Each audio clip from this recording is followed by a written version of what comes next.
Ajude os Sussurros do Imaginário a crescer. Ama os audiobooks do canal? Que tal apoiar esse projeto e ajudar a trazer ainda mais histórias incríveis para todos? Contribua com qualquer valor via Pix. Escaneie o QR Code na tela e faça parte dessa jornada literária. Seu apoio nos ajuda a produzir mais e melhor. Cada contribuição mantém viva a magia das histórias e fortalece essa comunidade de apaixonados por literatura. Muito obrigado pelo seu apoio. Bem-vindo aos Sussurros do Imaginário. Nosso canal é totalmente dedicado a audiobooks, proporcionando uma experiência imersiva para todos os amantes de boas histórias. Aqui, você pode relaxar e deixar sua imaginação fluir enquanto escuta os melhores títulos literários. Dica especial: para uma experiência ainda mais completa, recomendamos que você acompanhe o audiobook com o livro físico ou o e-book. Dessa forma, você poderá desfrutar tanto da narrativa quanto do texto original, unindo os dois mundos. Pedimos desculpas especialmente aos deficientes visuais por quaisquer falhas que possam ocorrer nos audiobooks, como trechos em outras línguas, pequenos erros de narração ou tradução. Isso acontece porque utilizamos narração sintética para manter a produção dos áudios. Queremos ouvir você. Sugira nos comentários livros que gostaria de ver aqui no canal. Não se esqueça de curtir, comentar e se inscrever para ficar por dentro de todas as novidades. Obrigado por estar conosco e bons sussurros.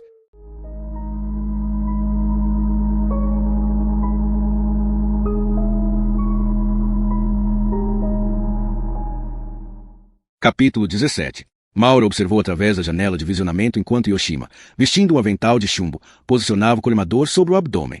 Algumas pessoas vêm trabalhar a segunda-feira de manhã, receando que nada pior as espere do que um monte de papelada nova ou de mensagens. Nesta manhã de segunda-feira, o que aguardava Maura era a mulher que jazia naquela mesa, agora com o corpo nu. Maura viu Yoshima reaparecer detrás do escudo de chumbo para recuperar a cassete de película, a fim de ser revelada. Ele ergueu a cabeça e fez um aceno. Maura passou a porta, voltando ao laboratório de autópsias.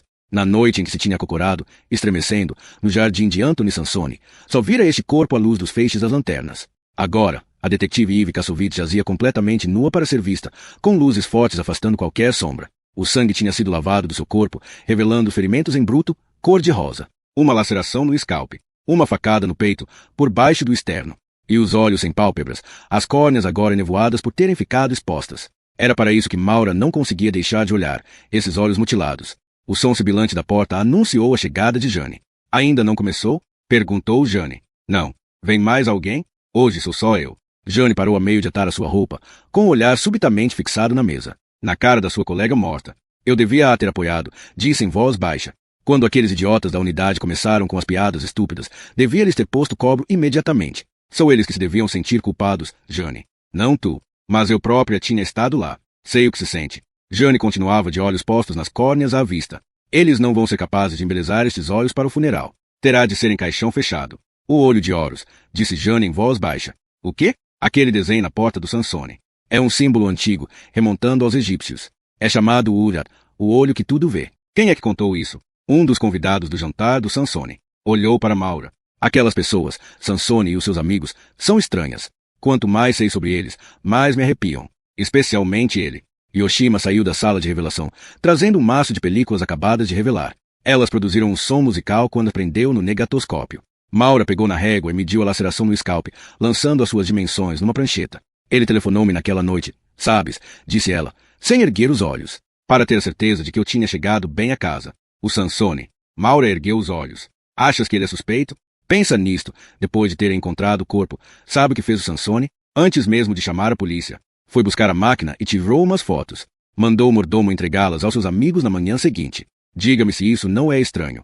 Mas consideras que ele é suspeito? Depois de fazer uma pausa, Jane admitiu. Não. E se o fizesse, isso iria trazer problemas. O que queres dizer com isso? O Gabriel tentou ir mais além por mim. Fez os telefonemas para saber mais sobre o tipo. Tudo o que fez foi algumas perguntas. Se de repente as portas fecharam-se. O FBI, a Interpol, ninguém queria falar do Sansone. Obviamente tem amigos em cargos elevados que estão dispostos a protegê-lo. Maura pensou na casa em Beacon Hill. O mordomo, as antiguidades. A riqueza dele pode ter algo a ver com isso. É tudo herdado. Certamente não fez fortuna em ensinar história medieval no Boston College. De quanta riqueza que estamos a falar? Aquela casa em Beacon Hill é o seu equivalente de viver num bairro degradado. Também tem casas em Londres e Paris, mais uma propriedade familiar em Itália. O tipo é um solteirão desejável, está cheio de dinheiro e é bem parecido, mas nunca aparece nas colunas sociais. Nem em baile de caridade, nem em festas elegantes de recolha de fundos. É como se fosse um recluso completo. Não me pareceu o tipo de homem que encontramos no circuito das festas. Que mais é que pensas dele? Não tivemos uma conversa assim tão grande. Mas conversaste com ele naquela noite. Estava um gelo lá fora e ele convidou-me a entrar para tomar um café. Não te pareceu um pouco estranho? O quê? Que ele tivesse feito um esforço especial para te convidar a entrar. Apreciei o gesto. E, para que fique claro, foi mordomo que veio cá fora para me buscar. A ti, especificamente, ele sabia quem eras? Maura hesitou. Sim. O que é que ele queria de ti, doutora? Maura tinha passado para o torso e agora media a ferida da facada no peito, lançando as dimensões na prancheta. As perguntas estavam a tornar-se demasiado incisivas e ela não gostava das implicações, que se tivesse deixado usar por Anthony Sansone. Não revelei nada de vital do caso, Jane. Se é isso que estás a perguntar. Mas falaste disso? Falei de muitas coisas. E, sim, ele queria saber o que eu pensava. Não é de admirar, visto que o corpo fora encontrado no jardim dele. Compreensivelmente, mostrou-se curioso, e talvez um pouco excêntrico. Os seus olhos cruzaram-se com o de Jane e achou essa sondagem desconfortável. Baixou a sua atenção para o cadáver, para feridas que não a perturbavam tanto como as perguntas de Jane. Excêntrico? É essa a única palavra que te ocorre? Ela pensou na maneira como Sansone a tinha estudado nessa noite, como os olhos dele refletiam a luz da lareira, e outras palavras lhe vieram à mente. Inteligente, atraente, assustador. Não achas que ele é apenas um pouco arrepiante? Perguntou Jane. Por que eu acho?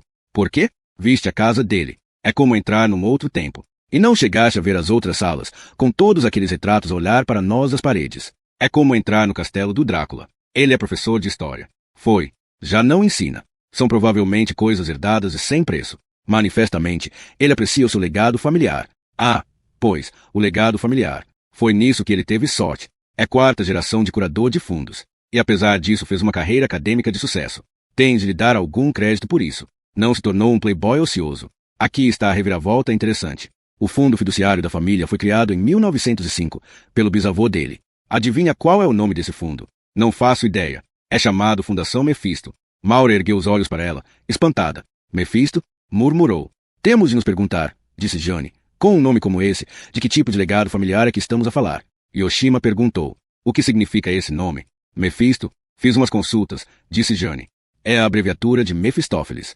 Aqui a doutora provavelmente sabe quem ele foi. O nome vem da lenda do Dr. Fausto, disse Maura. Quem? Perguntou Yoshima. O Dr. Fausto era um mágico, disse Maura. Desenhou símbolos secretos para convocar o diabo. Um espírito maléfico chamado Mefistófeles apareceu e propôs um negócio. Que tipo de negócio? Em troca do conhecimento total da magia, o Dr. Fausto vendeu a sua alma ao diabo. Então Mefisto é um servidor de Satanás.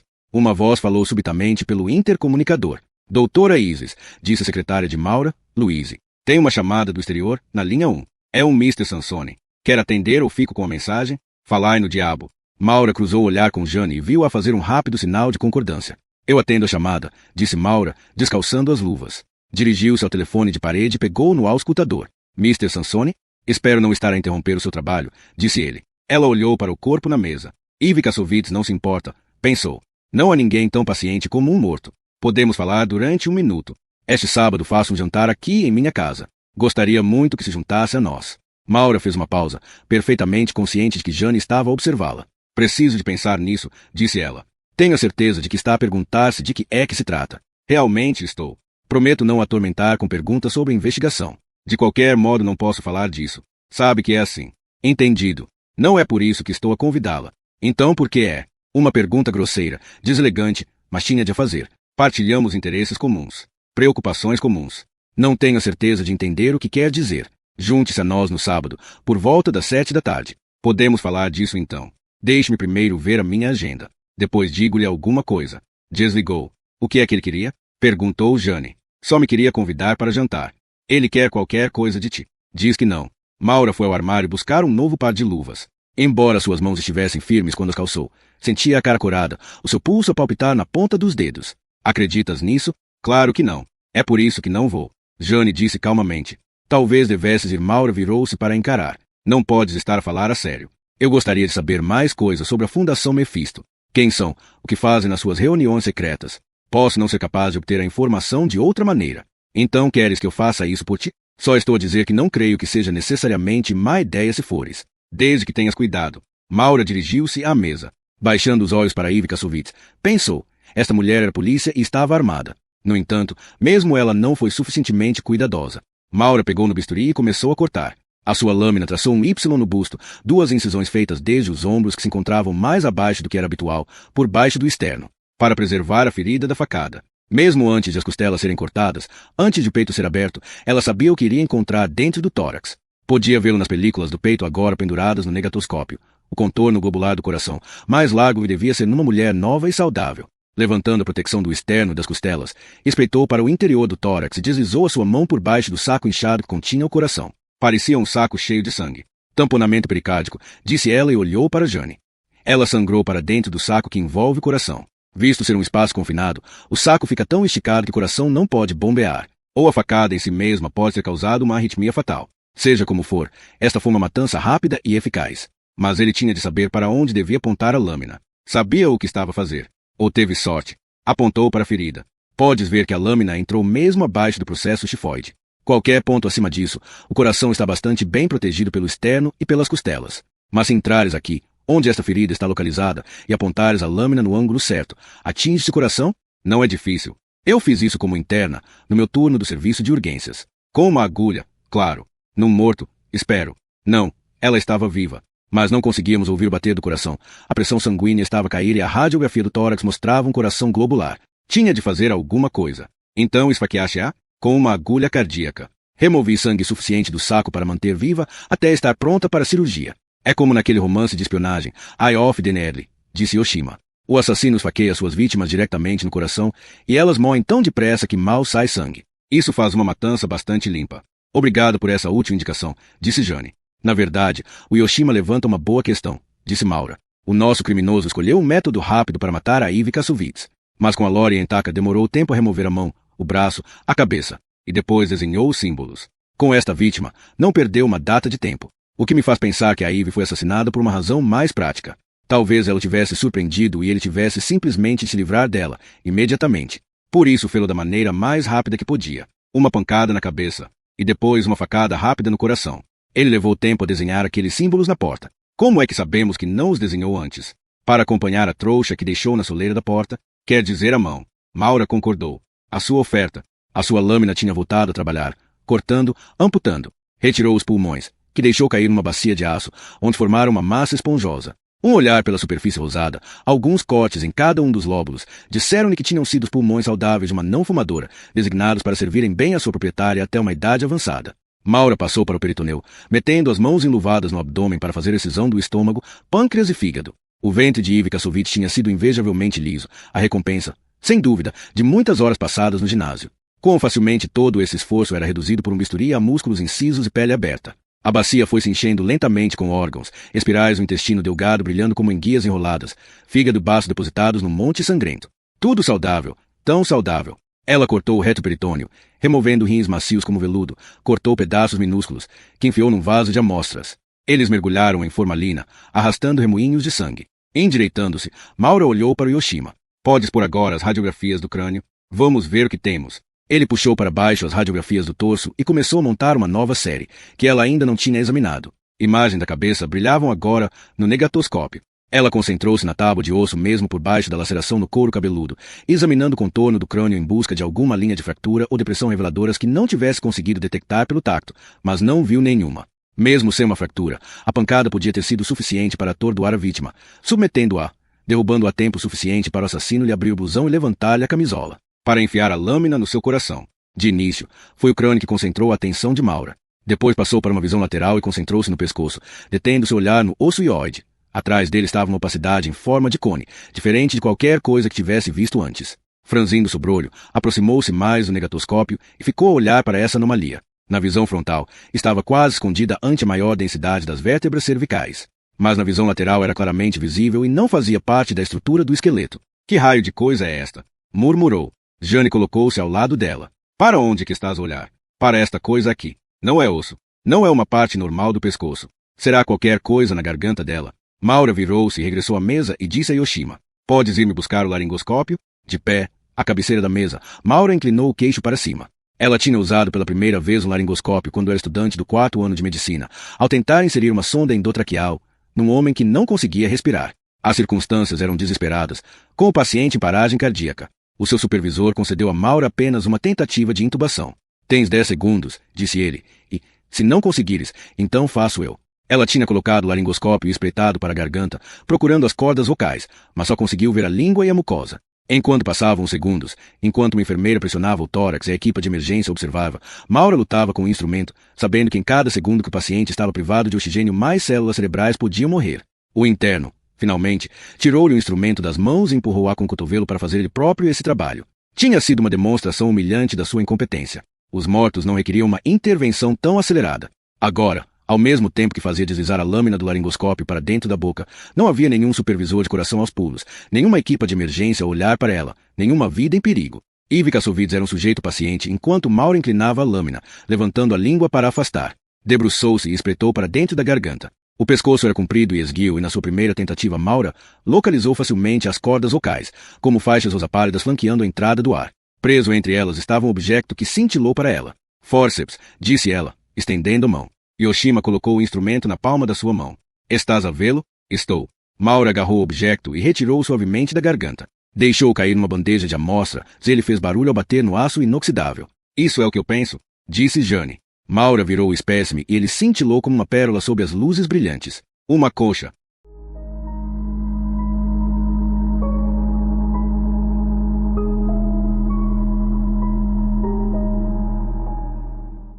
Capítulo 18.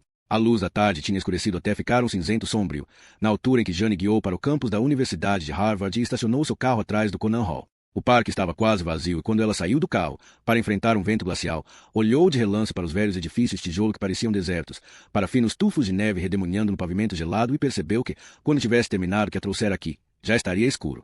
Ivy Kassovitz também era polícia. No entanto, nunca viu a morte a aproximar-se.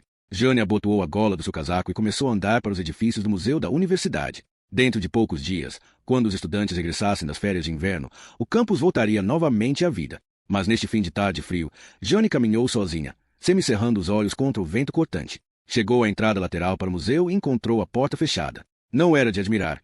Era uma tarde de domingo. Deu a volta para a parte da frente, percorrendo dificilmente um caminho escavado entre montes de neve suja. Na entrada da Oxford Street ela parou, erguendo os olhos para o maciço edifício de tijolos. As palavras por cima da porta principal diziam Museu de Zoologia Comparada. Subiu a escadaria de granito e entrou no edifício em uma época diferente. Soalhos de madeira rangeram por baixo dos seus pés. Ela aspirou a poeira de muitas décadas e o calor de radiadores antigos e viu filas seguidas de vitrinas. Mas não pessoas. A sala de entrada estava deserta.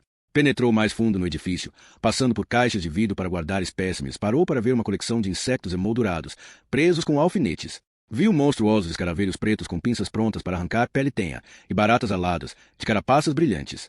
Com um calafrio, continuou a andar, passando por borboletas brilhantes como joias, um armário com ovos de pássaros que nunca iriam ser chocados, e tentilhões emoldurados que nunca voltariam a cantar. O range de passos indicou-lhe que não estava sozinha. Virou-se e ergueu os olhos para o corredor estreito entre dois armários altos. Iluminado por detrás, pela luz invernosa que brilhava através da janela, o homem era apenas uma silhueta curvada e sem rosto, arrastando os pés na sua direção. Só quando se aproximou mais, emergindo finalmente do seu poeirento esconderijo, é que ela viu o rosto enrugado, os óculos de aros metálicos. Olhos distorcidos espreitavam-na através de lentes grossas. Você não seria por acaso aquela mulher da polícia? Perguntou ele. Dr. Von Schiller? Sou a detetive Risoli. Eu sabia que tinha de ser você. Mas ninguém viria até cá a estas horas tardias. A porta está normalmente fechada a esta hora, por isso está a ter algo como uma visita privada aqui. Piscou-lhe o olho, como se este tratamento especial devesse ficar em segredo entre eles. Uma oportunidade rara para devorar com os olhos insectos mortos e pássaros empalhados, sem a multidão a pressionar. Então,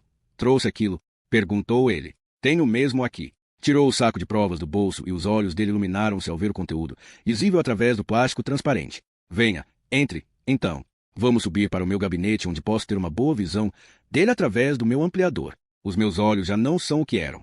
Odeio a luz fluorescente lá em cima, mas preciso mesmo dela para algo como isto. Ela seguiu para a escadaria, acertando a sua passada com o dolorosamente lento arrastar de pés dele. Poderia este tipo estar ainda a ensinar? Parecia demasiado velho para sequer subir as escadas.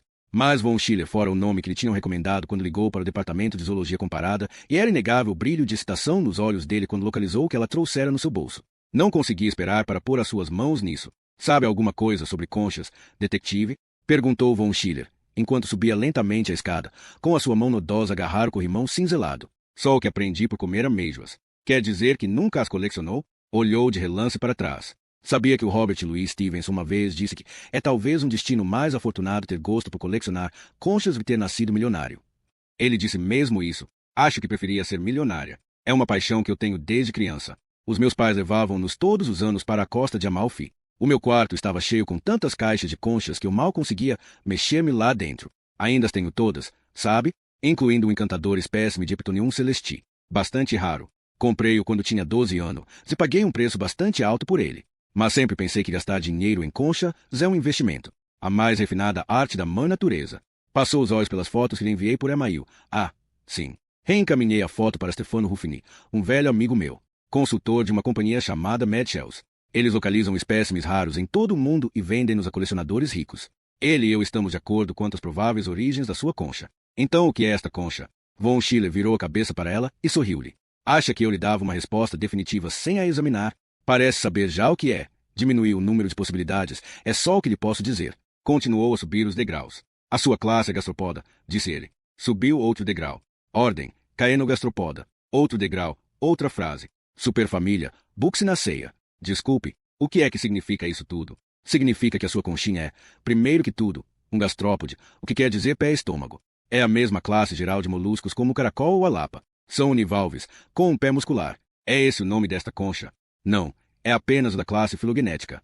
Há pelo menos 50.000 variedades diferentes de gastrópodes em todo o mundo, e nem todas são habitantes do mar. A vulgar lesma, por exemplo, é um gastrópode, embora não tenha concha. Chegou ao cimo das escadas, foi à frente, através de um corredor que tinha ainda mais expositores contendo uma silenciosa coleção de criaturas, cujos olhos de vidro devolviam a Jane um olhar de censura. Tão vívida era a impressão de ser observada que parou e olhou para trás, para a galeria deserta, uma sucessão de armários de espécimes conservados. Não há ninguém aqui, só nós, animais assassinados.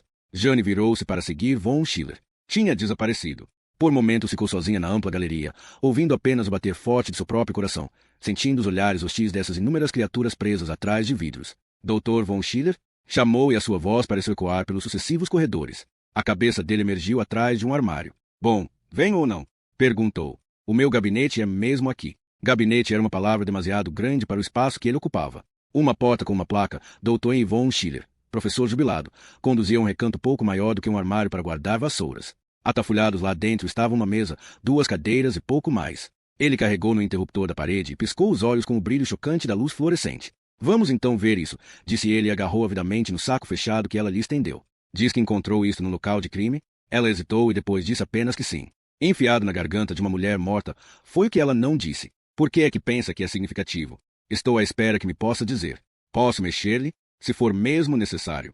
Ele abriu o saco e com dedos artríticos tirou lá de dentro a concha.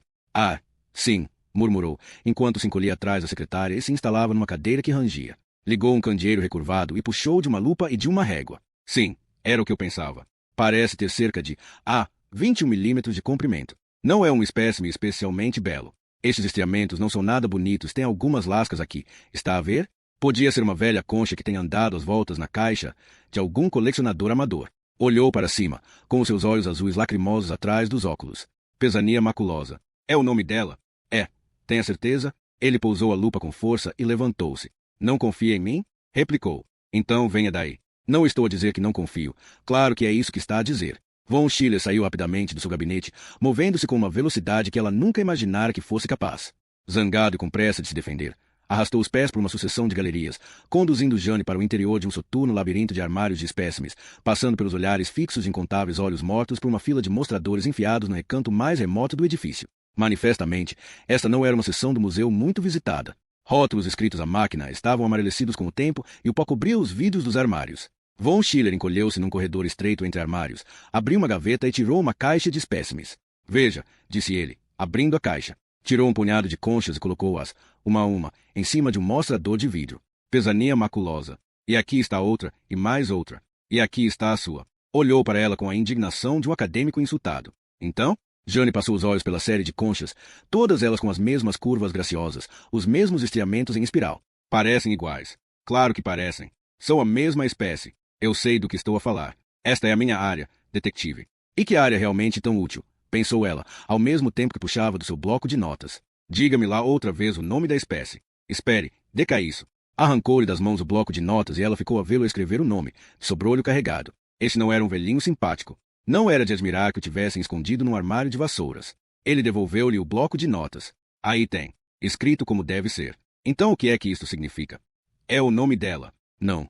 Quer dizer, qual é a importância desta concha em particular? É suposto significar alguma coisa. Você é Homo sapiens sapiens. Isso é pisania maculosa. É só o que as coisas são. Esta concha é rara? De modo nenhum.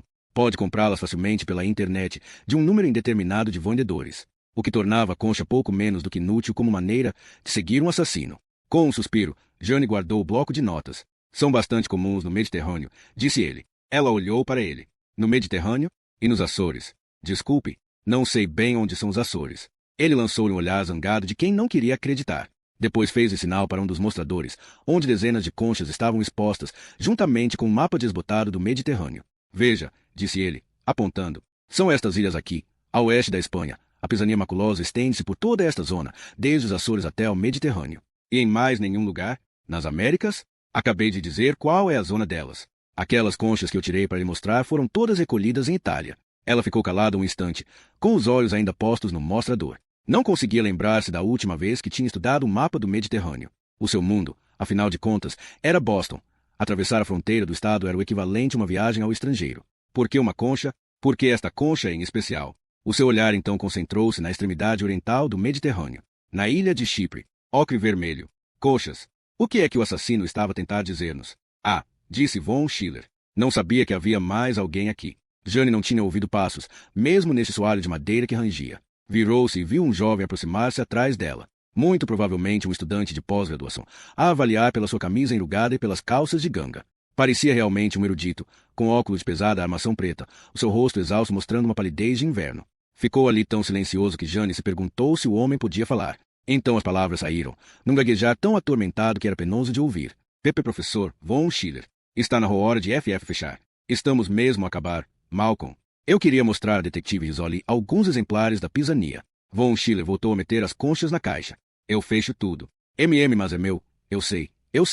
Só porque cheguei a uma idade avançada já ninguém confia em mim para rodar uma estúpida chave. Ouve, eu ainda tenho alguns papéis na secretária que preciso de procurar. Por que é que não mostras a detetive onde é a saída? Prometo fechar a porta quando sair. O jovem hesitou, como se tentasse encontrar as palavras para protestar. Depois imitou-se a suspirar e a fazer um sinal de concordância. Jane voltou a meter o saco com a concha no bolso. Obrigada pela sua ajuda, Dr. von Schiller, disse ela. Mas o velho senhor estava já a afastar-se, arrastando os pés, para devolver a caixa de conchas à sua gaveta. O jovem não abriu a boca enquanto conduzia Jane através das soturnas salas de exposições, passando por animais presos atrás de vidros, os seus tênis mal produzindo um rangido no soalho de madeira. Este não era bem o lugar onde um jovem devia passar uma noite de domingo, pensou ela, fazendo companhia a fósseis e borboletas presas com alfinetes. Lá fora, através da obscuridade do início da noite, Jane caminhou dificilmente para o parque de estacionamento, com os seus sapatos a triturar neve arenosa. A meio caminho diminuiu o andamento e parou. Virando-se, esquadrinhou os edifícios escuros, as poças de luz lançadas pelos candeeiros públicos.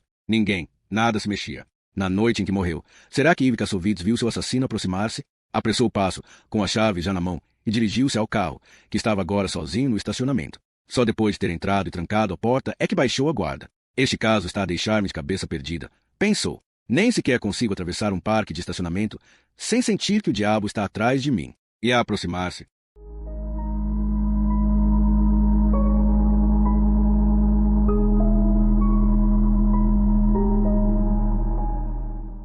Capítulo 19. 1º de agosto. Fase da lua. Cheia. Ontem à noite a minha mãe falou comigo nos meus sonhos. Uma descompostura. Lembrando-me que tenho sido indisciplinado. Ensinei-te todos os antigos rituais e para quê? Perguntou. Para que não lhes ligasses. Lembra-te de quem és. És o escolhido. Eu não me tinha esquecido. Como poderia fazê-lo? Desde os meus primeiros anos, ela tinha recitado as histórias dos nossos antepassados, acerca dos quais Manetho de Sebenitos, no tempo de Ptolomeu II, escreveu. Eles incendiaram as nossas cidades. Fizeram com que o povo sofresse todas as brutalidades. Fizeram guerra, desejando exterminar a raça. Nas minhas veias corre o sangue sagrado de caçadores. Estes são segredos que até mesmo meu distraído, inconsciente pai não conhecia. Entre os meus pais, os laços eram meramente de ordem prática. Mas entre a minha mãe e eu, os laços atravessam o tempo, os continentes e chegam aos meus sonhos. Ela está descontente comigo, e por isso esta noite leva uma cabra para a floresta. Veio de boa vontade, porque nunca sentiu o aguilhão da crueldade humana. A lua está tão brilhante que não preciso da lanterna para ver o caminho. Atrás de mim ouço os balidos confusos das outras cabras que acabei de soltar no estábulo do lavrador. mas não vem atrás de mim.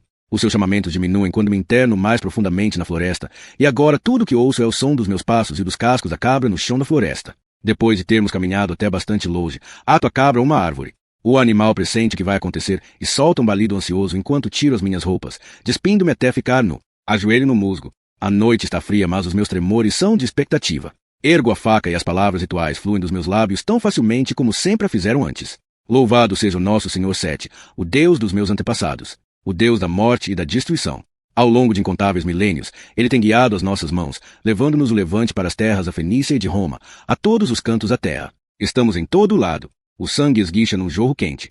Quando tudo acaba, caminho nu, exceto pelos meus sapatos, para o lago. Sob o luar brilhante entro dentro de água e lavo o sangue da cabra. Saio de lá limpo e entusiasmado. Só quando visto as minhas roupas é que bater do meu coração finalmente a branda e a exaustão. Subitamente, pouso seu braço pesado sobre os meus ombros. Quase podia adormecer na relva, mas não ouso deitar-me. Estou tão cansado que podia não acordar antes de nascer o dia. Regresso pesadamente à casa. Quando chego ao cimo da colina, vejo-a. Lily está à beira do relvado, uma silhueta fina com cabelo resplandecente ao luar. Está a olhar para mim. Onde é que estiveste? Pergunta-me. Fui nadar. Às escuras? É a melhor altura. Lentamente caminho na direção dela. Fica completamente quieta mesmo quando me aproximo o suficiente para lhe tocar. A água está morna. Ninguém consegue ver-te nadares nua. A minha mão está fria da água do lago e ela treme quando lhe acaricio a face. Será de medo ou de fascinação?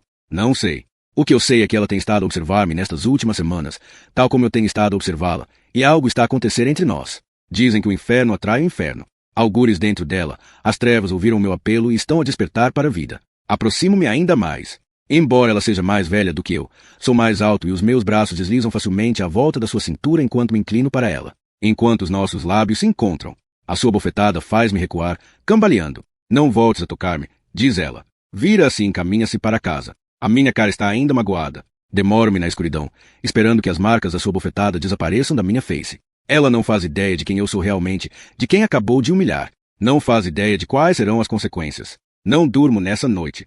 Em vez disso, fico acordado na cama, pensando em todas as lições que a minha mãe me ensinou a respeito da paciência e de saber esperar pelo seu próprio momento. O mais satisfatório dos prêmios, disse ela, é aquele que te obriga a esperar por ele.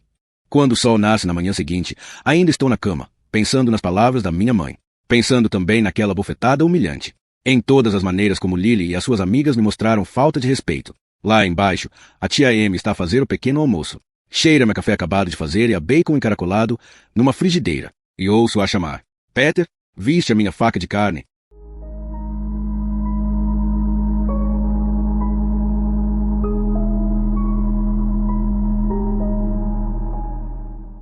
Capítulo 20. Como era habitual num dia quente de verão, a Piazza de Sparna era um mar de turistas suados. Rodavam de cotovelos encostados, máquinas fotográficas caras penduradas ao pescoço, caras afogueadas protegidas do sol por chapéus moles e bonés de basebol. Do seu lugar alto, nas escadarias espanholas, Lily vigiava os movimentos da multidão, reparando nos remoinhos que envolviam os carrinhos dos vendedores, as correntes cruzadas de grupos excursionistas concorrentes. Atenta aos carteiristas, começou a descer a escadaria, afastando os inevitáveis vendedores de bugigangas que pairavam por ali como moscas.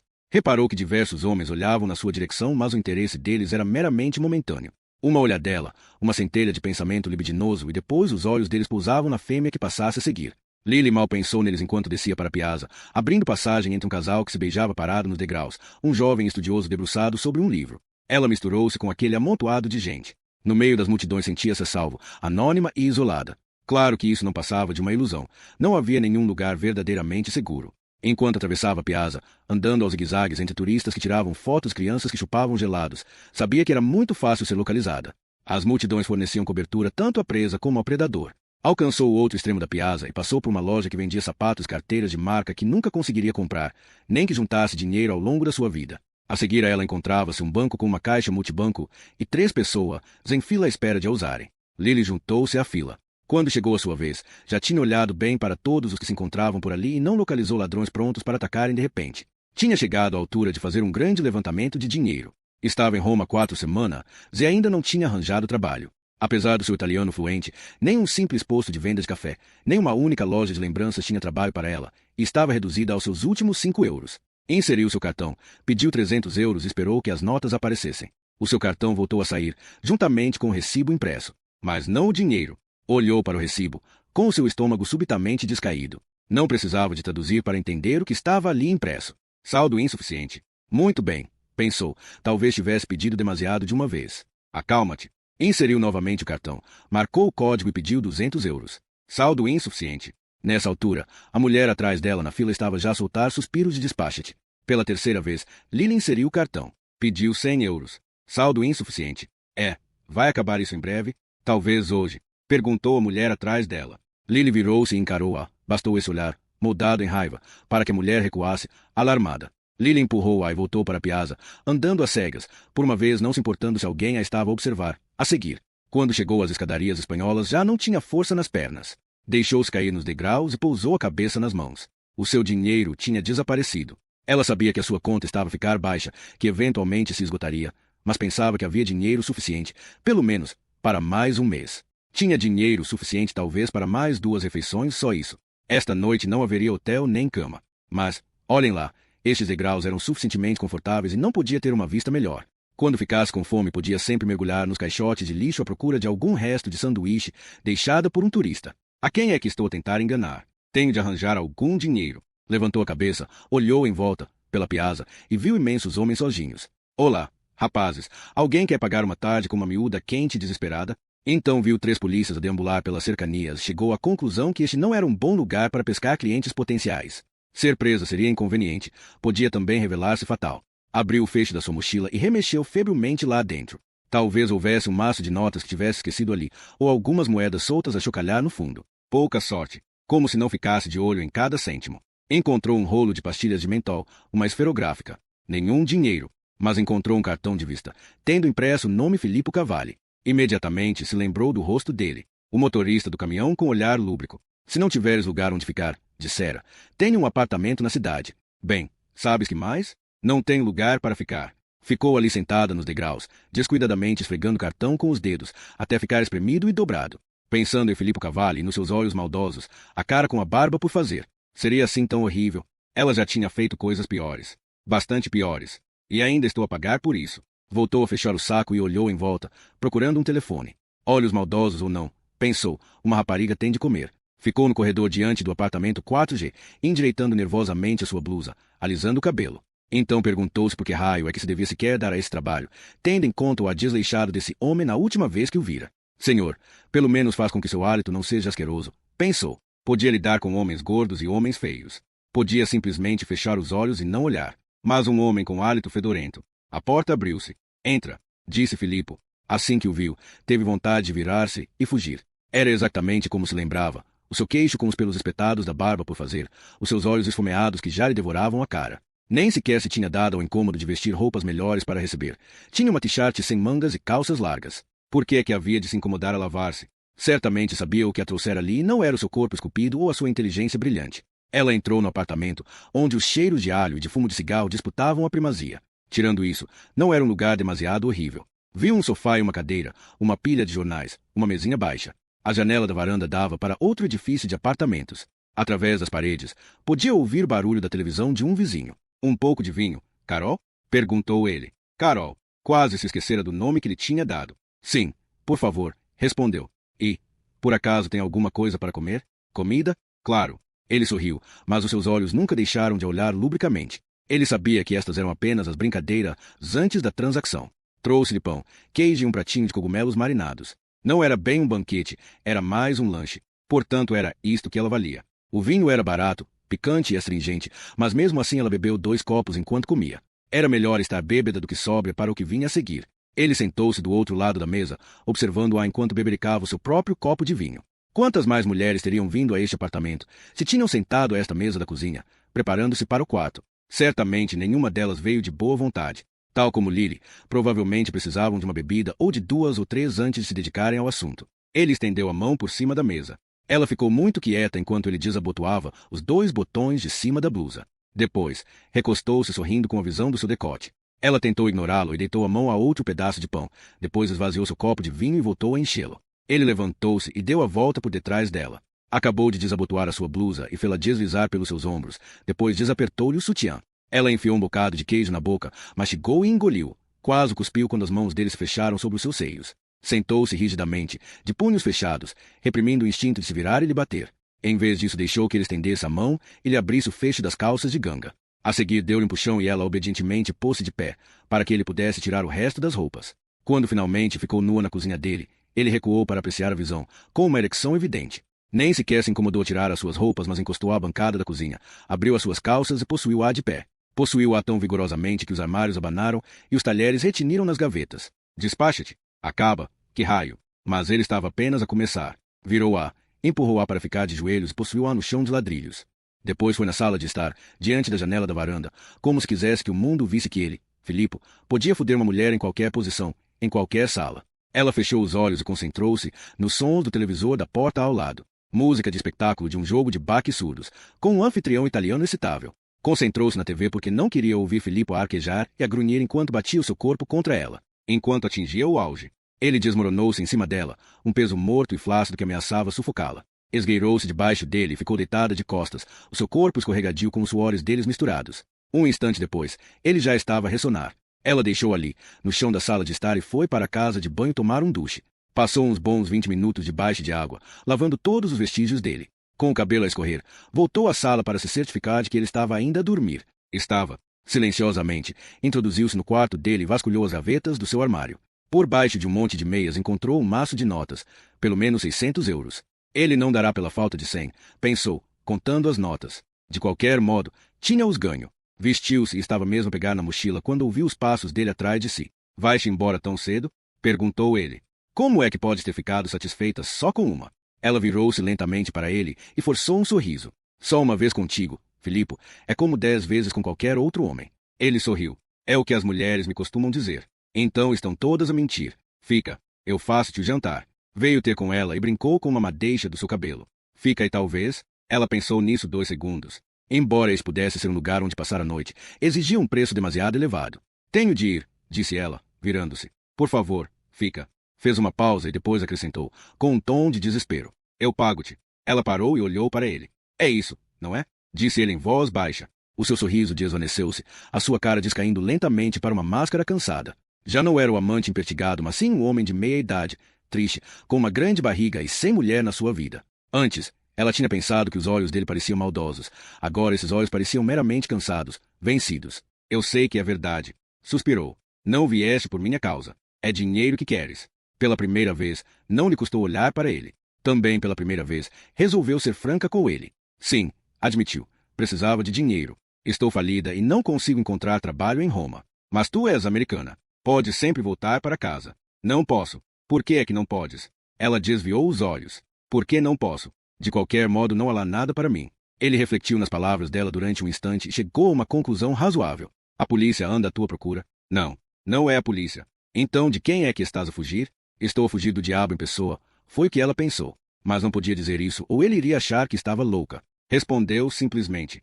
De um homem. Alguém que me assusta. Um namorado violento foi provavelmente o que ele pensou. Fez um aceno de compreensão. Portanto, precisas de dinheiro. Então vem. Posso dar-te algum.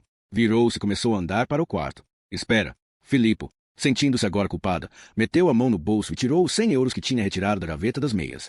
Como é que podia roubar um homem que estava tão desesperadamente faminto de companhia? Desculpa, disse ela. Isto é teu. Precisava mesmo dele, mas não devia tê-lo tirado. Ela estendeu a mão para dele e enfiou-lhe a nota na palma da mão, mal conseguindo olhar para ele de frente.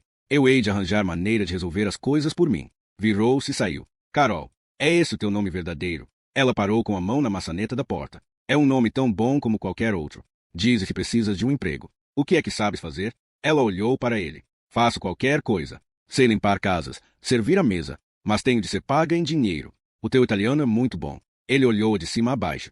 Tenho uma prima aqui na cidade, disse finalmente. Organiza excursões. Que tipo de excursões? Ao fórum, à basílica. Encolheu os ombros. Tu sabes, a todos os lugares onde os turistas vão habitualmente em Roma. Às vezes precisa de guias que falem inglês, mas têm de ser cultos. Eu sou. Tenho um diploma em estudos clássicos. A esperança renovada fez o seu coração bater mais depressa. Sei bastante de história, na verdade, história do mundo antigo. Mas sabes coisas sobre Roma? Lily soltou uma gargalhada repentina e pousou a mochila. Por acaso até sei, disse ela.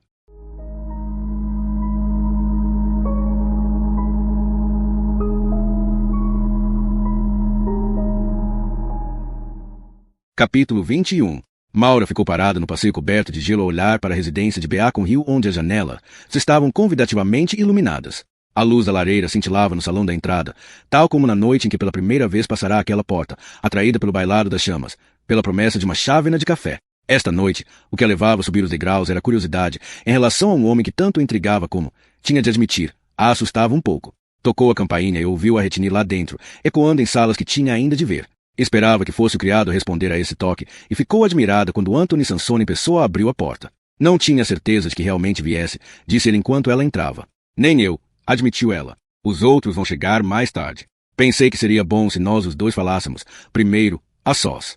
Ajudou-a a tirar o casaco e empurrou o painel secreto para o abrir, revelando o armário. Na casa deste homem as próprias paredes escondiam surpresas. Então por que é que, afinal de contas, decidiu vir até cá? Você disse que tínhamos interesses comuns. Quero saber o que queria dizer com isso. Ele pendurou o casaco e virou-se, uma figura impressionante vestida de preto, o seu rosto com um brilho dourado dado pela lareira. O mal, disse ele, é isso que temos em comum. Ambos o vimos de perto. Olhamos para o seu rosto, sentimos o seu hálito, e sentimos-lo a olhar também para nós. Muita gente o viu, mas você conheceu num nível mais pessoal. Está outra vez a falar da minha mãe. A Joyce diz-me que ninguém conseguiu ainda contar as vítimas de Amalteia. Não tenho acompanhado essa investigação. Tenho ficado à margem dela. A última vez que vi Amalteia foi em julho e não faço intenção de voltar a visitá-la. Ignorar o mal não o faz afastar-se. Ainda aí está. Ainda faz parte da sua vida, não da minha, mesmo até ao seu ADN. Um acaso natural. Nós não somos os nossos pais. Mas num certo nível, Maura, os crimes da sua mãe devem pesar sobre si. Devem levá-la a perguntar-se. Se sou também um monstro? Faz essa pergunta a si mesma. Ela fez uma pausa, muito consciente da maneira intensa como ele a observava. Eu não sou nada como a minha mãe. Se for alguma coisa, sou seu polo oposto. Veja a carreira que escolhi, o trabalho que faço. Uma forma de expiação? Não tenho nada que deva expiar.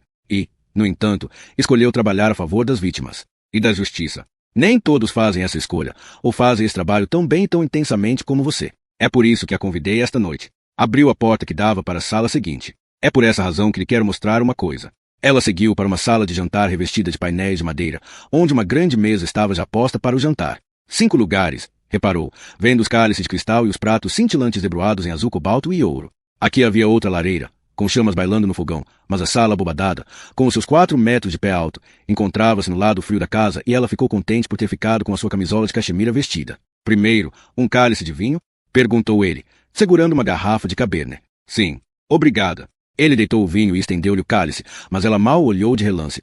Tinha os olhos fixos nos retratos pendurados nas paredes. Uma galeria de rostos, homens e mulheres, olhava através da pátina dos séculos. Estes são só alguns, disse ele. Os retratos que a minha família conseguiu reunir ao longo dos anos. Alguns são cópias modernas, outros são meras representações do que pensamos que era o aspecto deles. Mas alguns destes retratos são originais. Mostram o que estas pessoas devem ter parecido em vida. Atravessou a sala e ficou diante de um retrato em especial. Era o retrato de uma mulher jovem com olhos escuros luminosos, com seu cabelo preto delicadamente apertado na nuca. O seu rosto era oval e pálido, e nessa sala escura e iluminada pelo fogo a pele dela parecia translúcida e tão viva que Maura quase conseguia imaginar pulsar nesse pescoço branco. A jovem mulher estava parcialmente virada para o artista, o seu vestido bordô cintilando com fios dourados, o seu olhar direto e destemido. O nome dela era Isabela, disse Sansone. Este retrato foi pintado um mês antes do seu casamento. Exigiu bastante trabalho de restauro. Havia marcas de queimadura na tela. Teve sorte em sobreviver ao incêndio que destruiu a sua casa. É bela. Sim, era. Para sua grande desventura. Maura olhou para ele com o sobrolho carregado. Por quê? Era casada com Niccolo Contini, um nobre de Veneza. Segundo a opinião geral, era um casamento feliz. Até, fez uma pausa, até Antonino Sansone destruir as suas vidas. Ela olhou para ele, espantada. É o homem que está no retrato? Na outra sala. Ele confirmou. O meu distinto antepassado. Ah, era capaz de justificar todos os seus actos em nome da erradicação do diabo. A igreja sancionou isso tudo. A tortura, o derramamento de sangue, as mortes na fogueira. Os venezianos, em especial, eram bastante peritos na tortura e criativos na invenção de instrumentos cada vez mais brutais para extrair confissões. Por mais estranhas que fossem as acusações, umas quantas horas na masmorra com Monsignore Sansone fariam com que quase todos se declarassem culpados.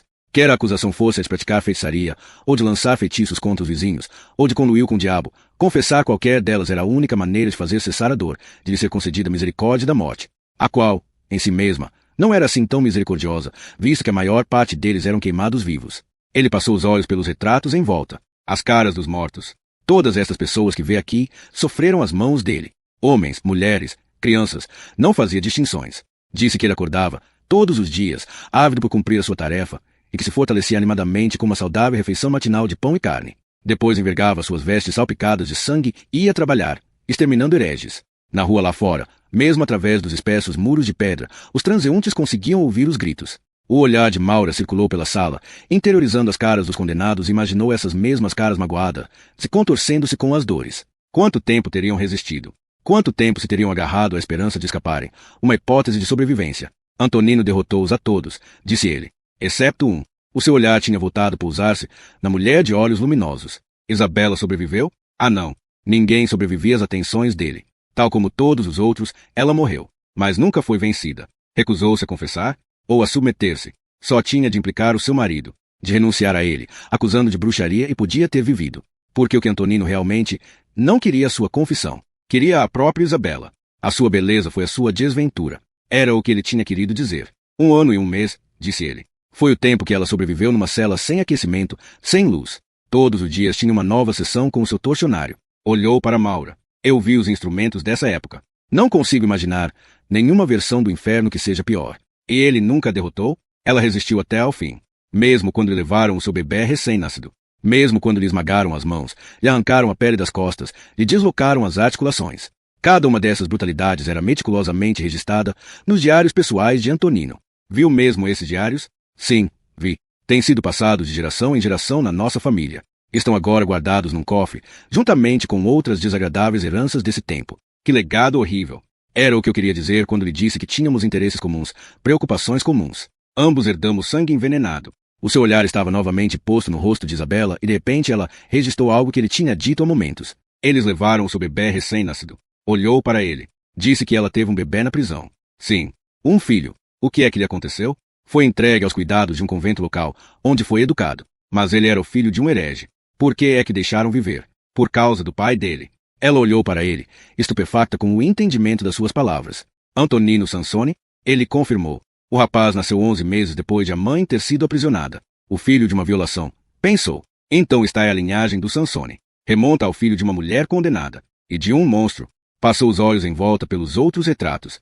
Não creio que gostasse de ter estes retratos expostos em minha casa. Acha que é mórbido. Todos os dias teria de me lembrar. Seria perseguida pela recordação da maneira como morreram. Portanto, iria escondê-los no armário, evitando mesmo olhar para eles, do mesmo modo como evita pensar na sua mãe? Ela endureceu a expressão. Não tenho razões para pensar nela. Não faz parte da minha vida. Mas faz. E pensa mesmo nela. Não pensa? Não consegue evitar. Certamente não tenho retrato dela na minha sala de estar. Pousou o cálice de vinho na mesa. Você pratica uma forma bizarra de veneração dos antepassados. Exibir o torcionário da família no salão da entrada, como se fosse um ícone, alguém de quem tivesse orgulho. E aqui, na sala de jantar, mantém uma galeria das suas vítimas. Todas estas caras a olhar para si, como uma coleção de troféus. É o gênero de coisa que um caçador iria exibir. Ela calou-se, olhando para o seu cálice vazio, apercebendo-se do silêncio na casa. Havia 5 lugares postos na mesa, todavia ela era o único convidado que tinha chegado, talvez o único que tivesse sido realmente convidado. Maura vacilou quando ele roçou pelo seu braço e estendeu a mão para o seu cálice vazio. Virou-se para voltar a enchê-lo e ela fixou os olhos nas suas costas, no perfil dos músculos por baixo da camisa preta de gola alta. Então ele virou-se para encarar, com o cálice estendido. Ela pegou nele, mas não bebeu, embora sua garganta tivesse ficado seca de repente. Sabe por que é que estes retratos estão aqui? Perguntou ele calmamente. Só acho isso estranho. Cresci com eles. Estavam pendurados na casa do meu pai e na casa do pai dele. Tal como o retrato de Antonino, mas sempre numa sala separada, sempre num lugar proeminente, como um altar. De certa forma, venera aquele homem, o torcionário, preservamos a sua memória. Nunca nos permitimos esquecer quem e o que ele foi. Por quê? Porque é essa nossa responsabilidade. Um dever sagrado que os Sansones aceitaram há muitas gerações, começando com o filho de Isabela, a criança nascida na prisão. Ele confirmou. Quando Vittorio chegou à idade adulta, Monsignore Sansone já tinha morrido. Mas a sua reputação de monstro tinha se espalhado e o nome de Sansone já não era uma vantagem, era mais uma maldição. Vittorio podia ter escapado ao seu nome, podia ter negado a sua linhagem. Em vez disso, fez o oposto. Abraçou o nome de Sansone, tal como o fardo que ele representava. Falou de um dever sagrado. Que tipo de dever? Vittorio fez o voto de reparar o que seu pai fizera. Se olhar para o nosso brasão de família, verá as palavras. Sede libera-nos a maio. Latim. Ela olhou para ele com ar severo. Livra-nos do mal. Isso mesmo. E o que é que se espera exatamente que os Sansones façam? Caçar o diabo, doutora Isis. É isso que fazemos. Por um instante ela não respondeu. Não pode estar a falar a sério. Pensou, mas o olhar dele era absolutamente firme. Está a falar em sentido figurativo. Claro, disse ela, finalmente. Eu sei que não acredita que ele exista realmente. Satanás? Não conseguiu deixar de rir-se. As pessoas não têm dificuldades em acreditar que Deus existe, disse ele. É por isso que se chama isso fé. Não precisa de provas porque não há nenhuma. Se alguém acredita na luz, também tem de acreditar nas trevas. Mas você está a falar de um ser sobrenatural. Estou a falar do mal, destilado na sua forma mais pura, manifestado sob a forma de criaturas reais, de carne e osso, andando no meio de nós. Isto não tem a ver com o crime impulsivo, o do marido ciumento que ultrapassou os limites, ou do soldado assustado que ceifa um inimigo desarmado. Estou a falar de algo completamente diferente. Pessoas que parecem humanas, mas são o extremo oposto disso. Demônios, se lhes quiser chamar assim. E você acredita realmente que eles existem, esses monstros ou demônios, ou seja o que for que lhe chama? Eu sei que existem, disse ele calmamente. O toque da campainha sobressaltou. Olhou de relance para o salão da frente, mas Sansone não se mexeu para responder à campainha. Ela ouviu passos e depois a voz do mordomo falar no vestíbulo. Boa noite, Mistress Felvey. Posso tirar-lhe o casaco? Estou um bocadinho atrasada, Jeremy. Lamento. Mr. Stark e a Dra. O'Donnell também ainda não chegaram. Ainda não? Bom, então já me sinto melhor. Mr. Sansone e a Dra. Isis estão na sala de jantar, se quiser ir ter com eles. Deus, preciso mesmo de uma bebida. A mulher que rompeu na sala era tão alta como um homem e parecia igualmente impressionante, os seus ombros quadrados realçados por um blazer de tweed com ombreiras de cabedal. Embora seu cabelo fosse estriado com fios prateados, mexia-se com vigor da juventude e a segurança da autoridade. Não hesitou, dirigiu-se diretamente a Maura. Você deve ser a Dra. Isis, disse ela, e deu a Maura um aperto de mão decidido. Edwina Felvey. Sansone estendeu-lhe um cálice de vinho. Como é que estão as estradas lá fora? Vini? Traiçoeiras. Bebeu um gole. Estou espantada por Oli ainda não ter chegado. Só agora é que são 8 horas. Ele vem com a Joyce. O olhar de Edwina estava posto em Maura. Os seus olhos eram diretos, até mesmo indiscretos. Tem havido qualquer avanço no caso? Não temos estado a falar disso, disse Sansone. A sério? Mas é a única coisa em que pensamos. Não posso discutir isso, disse Maura. Tenho a certeza que compreende por quê. Edwina olhou para Sansone. Queres dizer que ela ainda não aceitou? Aceitei o quê? Perguntou Maura. Juntar-se ao nosso grupo, Dra. Isis. Vini, estás a antecipar-te um bocadinho. Ainda não expliquei completamente. A Fundação Mephisto, disse Maura. É disso que estão a falar? Fez-se silêncio. Na outra sala, um telefone começou a tocar. Edwina riu-se de repente. Ela está um passo à tua frente, Anthony. Como é que sabe da fundação? Perguntou ele, olhando para Maura. Depois soltou um suspiro compreensivo. A detetive Risoli, claro. Ouvi dizer que ela tem andado a fazer perguntas. É paga para isso mesmo, disse Maura. Já chegou à conclusão de que não somos suspeitos? É que ela não gosta de mistérios. E o vosso grupo é muito misterioso. E foi por isso que aceitou o meu convite esta noite. Para descobrir quem somos. Creio que já descobri, disse Maura. E creio ter ouvido o suficiente para tomar uma decisão. Pousou o cálice. A metafísica não me interessa. Sei que existe mal no mundo e que sempre houve. Mas não é preciso acreditar em Satanás ou em demônios para o explicar. Os seres humanos são perfeitamente capazes de fazer o mal por si mesmos. Não está nem sequer um pouco interessada em se juntar à fundação? Perguntou Edwina.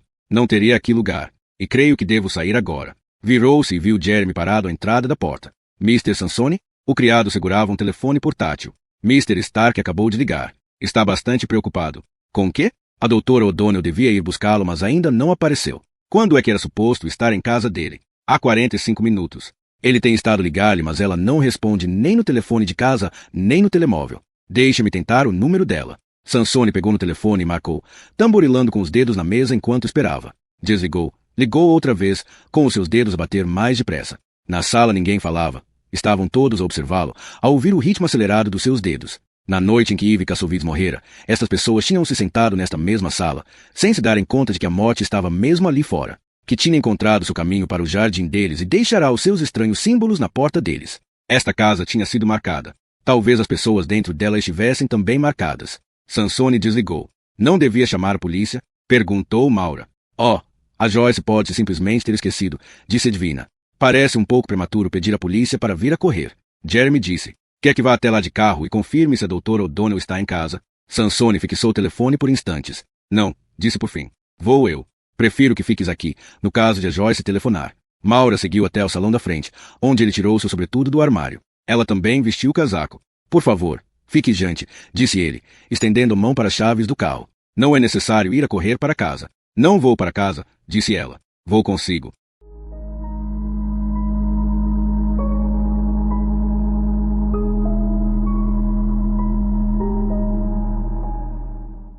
Capítulo 22. A luz do alpendre de Joyce O'Donnell estava acesa, mas ninguém atendeu quando bateram a porta. Sansone tentou rodar a maçaneta. Está trancada, disse ele e tirou o telemóvel do bolso. Deixe-me tentar ligar-lhe mais uma vez. Enquanto ele ligava, Maura afastou-se do alpendre e ficou no caminho de acesso, olhando para a casa da O'Donnell, para uma janela do segundo piso que lançava o seu brilho animado para a noite. Ouviu o som débil de um telefone a tocar lá dentro. Depois, mais uma vez, silêncio. Sansone desligou. O atendedor de chamadas dela respondeu.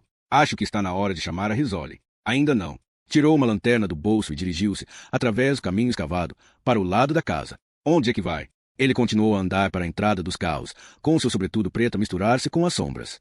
O feixe da sua lanterna percorreu as lajes e desapareceu ao virar da esquina. Ela ficou sozinha no jardim da frente, ouvindo o crepitar de folhas mortas nos ramos por cima dela. Sansone? Chamou. Ele não respondeu. Ela ouviu apenas as batidas fortes do seu próprio coração. Seguiu, virando a esquina da casa. Aí parou na entrada dos carros vazia, com a sombra da garagem a agigantar-se diante dela. Começou a chamar por ele novamente, mas algo a fez calar. A arrepiante noção de outra presença vigiá-la, a segui-la. Virou-se e esquadrinhou rapidamente a rua. Viu um pedaço de papel, arrastado pelo vento, aos trambolhões na estrada como um fantasma que pairasse por ali. Uma mão fechou-se sobre o seu braço. Arquejando, afastou-se aos tropeções. Deu por si a olhar para Sansone, que se tinha materializado silenciosamente atrás dela. O carro dela está ainda na garagem, disse ele. Então onde é que ela está? Vou dar a volta pelas traseiras. Desta vez ela não o perdeu de vista, seguiu atrás dos seus calcanhares enquanto ele seguia pelo jardim lateral, andando dificilmente através de neve intacta e profunda ao lado da garagem. Quando chegaram ao jardim das traseiras, as calças dela estavam ensopadas e neve derretida tinha se entranhado nos sapatos, arrefecendo-lhe os pés. O feixe da lanterna dele deslocou-se através de arbustos e espreguiçadeiras, todos cobertos por um suave manto branco. Não havia pegadas, nem neve agitada. Um muro coberto por trepadeiras confinava o pátio, um espaço privado completamente escondido dos vizinhos. E ela estava aqui sozinha, com um homem que mal conhecia. Mas ele não estava concentrado nela. A sua atenção estava focada na porta da cozinha, que não conseguia abrir. Ficou a olhar para ela um instante, ponderando o que devia fazer a seguir. Depois olhou para Maura. Sabe o número da detetive Risoli? Perguntou. Ligue-lhe. Ela tirou o telemóvel do bolso e avançou para a janela da cozinha, procurando mais luz. Estava a preparar-se para marcar o número quando, de repente, fixou os olhos no lava-loiças da cozinha, mesmo junto à janela. Sansone sussurrou. O que é? Há sangue aqui, junto ao ralo. Ele deitou-lhe uma olhadela e o seu movimento seguinte chocou-a. Agarrou numa das espreguiçadeiras, se atirou-a contra a janela. Vidros partidos, cacos rebentaram dentro da cozinha. Ele trepou lá dentro e segundos depois a porta abriu-se. Também há sangue aqui no chão, disse ele. Ela baixou os olhos para manchas vermelhas nos ladrilhos cremes. Ele saiu a correr da cozinha, com seu sobretudo preto a flutuar atrás dele como uma capa, movendo-se tão depressa que, quando ela chegou ao pé das escadas, já ele estava no patamar do segundo piso. Ela fixou os olhos em mais sangue, rastros dele nos degraus de madeira de carvalho, ao longo do rodapé, como se um membro golpeado tivesse raspado na parede enquanto o corpo era arrastado lá para cima. Maura! Gritou Sansone. Ela subiu as escadas a correr, chegou ao patamar do segundo piso e viu mais sangue, como marcas brilhantes de esqui no corredor. E ouviu o som, como se fosse de água a gorgolejar num tubo de respiração. Antes mesmo de entrar no quarto, sabia o que ia enfrentar. Não uma vítima morta, mas uma que lutava desesperadamente para viver. Joyce O'Donnell jazia de costas, olhos arregalados num pânico mortal, um jorro de sangue a esguichar do seu pescoço. Ela inspirou dificilmente, com o sangue chocalhar nos seus pulmões, e tossiu. Um repuxo vermelho vivo explodiu da sua garganta, salpicando a cara de Sansone, que se agachava por cima dela. Eu substituo. Ligue para o 112. Ordenou Maura, ao mesmo tempo que se deixava cair de joelhos e pressionava a ferida com seus dedos. Estava acostumada a tocar em carne morta, não viva, e o sangue que gotejou para suas mãos era chocantemente morno. PRC. Pensou. Esses eram as primeiras regras para salvar vidas: passagem de ar, respiração, circulação de sangue. Mas com um brutal corte no pescoço, de lado a lado, o atacante tinha comprometido todas as 3 regras. Sou médica, mas posso fazer tão pouco para salvar. Sansone terminou a sua chamada. A ambulância vem a caminho. O que é que posso fazer? Arranje-me umas toalhas. Preciso de parar a hemorragia. A mão de Joyce fechou-se subitamente no pulso de Maura, agarrando com a força do pânico. A pele estava tão escorregadia que os dedos de Maura deslizaram da ferida, libertando um novo esguicho. Outra respiração difícil, outro acesso de tosse, fizeram sair um repuxo da traqueia cortada. Joyce estava a afogar-se. Cada vez que respirava, inalava o seu próprio sangue. Gorgolejava no seu tubo respiratório, espumava nos seus alvéolos pulmonares. Maura tinha examinado os pulmões amputados de outras vítimas cujas gargantas já haviam sido cortadas, conhecia o mecanismo da morte. Agora estou a ver isso acontecer, e não posso fazer nada para o deter. Sansone regressou a correr ao quarto, trazendo toalhas, e Maura pressionou um atoalhado acolchoado no pescoço. O tecido branco tornou-se magicamente vermelho.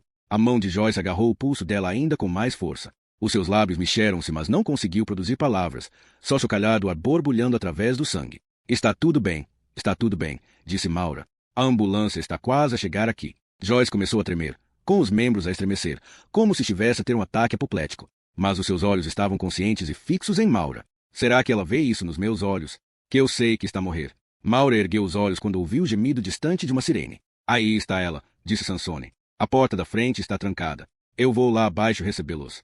Pôs-se de pé e ela ouviu-a descer rapidamente as escadas para o primeiro piso. Os olhos de Joyce estavam ainda despertos, arregalados. Os seus lábios mexeram-se agora mais depressa, e os seus dedos apertaram-se como uma garra. Lá fora, o gemido da sirene aproximou-se mais, mas neste quarto os únicos sons eram os da respiração gorgolejante da mulher moribunda. Fique comigo, Joyce, incitou Maura. Eu sei que consegue aguentar-se. Joyce puxou o pulso de Maura, safanões de pânico que ameaçavam arrancar a mão de Maura da ferida. A cada arquejo, gotas brilhantes esguichavam da sua garganta em erupções explosivas. Os seus olhos abriram-se ainda mais, como se vislumbrasse a escuridão que se abria diante dela. Não, balbuciou. Não. Nesse instante, Maura percebeu que a mulher já não estava a olhar para ela, mas para algo atrás dela. Só então ouviu o render do soalho. O atacante dela nunca tinha saído da casa. Ainda estava aqui, neste quarto. Virou-se no preciso momento em que o golpe foi desferido sobre ela. Viu a escuridão a descer sobre si como asas de morcego e depois ficou esparramada. A sua face bateu com força no chão e ficou aturdida, com a visão escurecida. Mas conseguiu sentir, transmitido através das tábuas, o baque de passos a fugir, como se fosse bater o coração na casa, pulsando contra a sua bochecha. A dor abriu caminho para dentro da sua cabeça e aumentou como um martelar constante que parecia enfiar pregos no seu crânio. Não ouviu Joyce O'Donnell soltar o último suspiro. Uma mão agarrou-lhe o ombro. Num repentino pânico, ela debateu-se, lutando pela sua vida, virando-se cegamente contra o seu atacante. Maura, pare! Maura! As suas mãos agora presas nas dele, só conseguia alguns esforços fracos. Então a sua visão tornou-se mais clara e viu Sansone olhar para ela. Ouviu outras vozes e vislumbrou o brilho metálico de uma maca. Virando-se, fixou o olhar em 2 paramédicos que estavam acocorados sobre o corpo de Joyce O'Donnell. Não consigo encontrar pulsação. Não respira. Esta intravenosa está bem aberta. Meu Deus, olha este sangue todo. Como é que está a outra senhora? O paramédico olhou para Maura Sansone e disse. Parece bem. Creio que só desmaiou. Não, sussurrou Maura. Agarrou-lhe o braço. Ele estava aqui. O quê? Ele ainda estava aqui. No quarto. Subitamente ele percebeu o que ela estava a dizer. Levantou o tronco, recuando com um ar chocado e pôs-se de pé. Não, espere pela polícia. Mas Sansone estava já fora do quarto. Ela esforçou-se para se sentar e vacilou, com a sua visão turva e ameaçando ficar nublada. Quando por fim o quarto ficou mais claro, viu 2 paramédicos ajoelhados no sangue de Joyce O'Donnell, com seu equipamento e embalagens descartáveis espalhados à volta deles. Um eletrocardiograma traçado no osciloscópio. Era uma linha contínua. Jane enfiou-se no banco de trás do carro patrulha, ao lado de Maura, e fechou a porta. Aquele sopro breve de ar frio varreu todo o calor do veículo e Maura começou a tremer novamente. Tens a certeza de que te estás a sentir bem?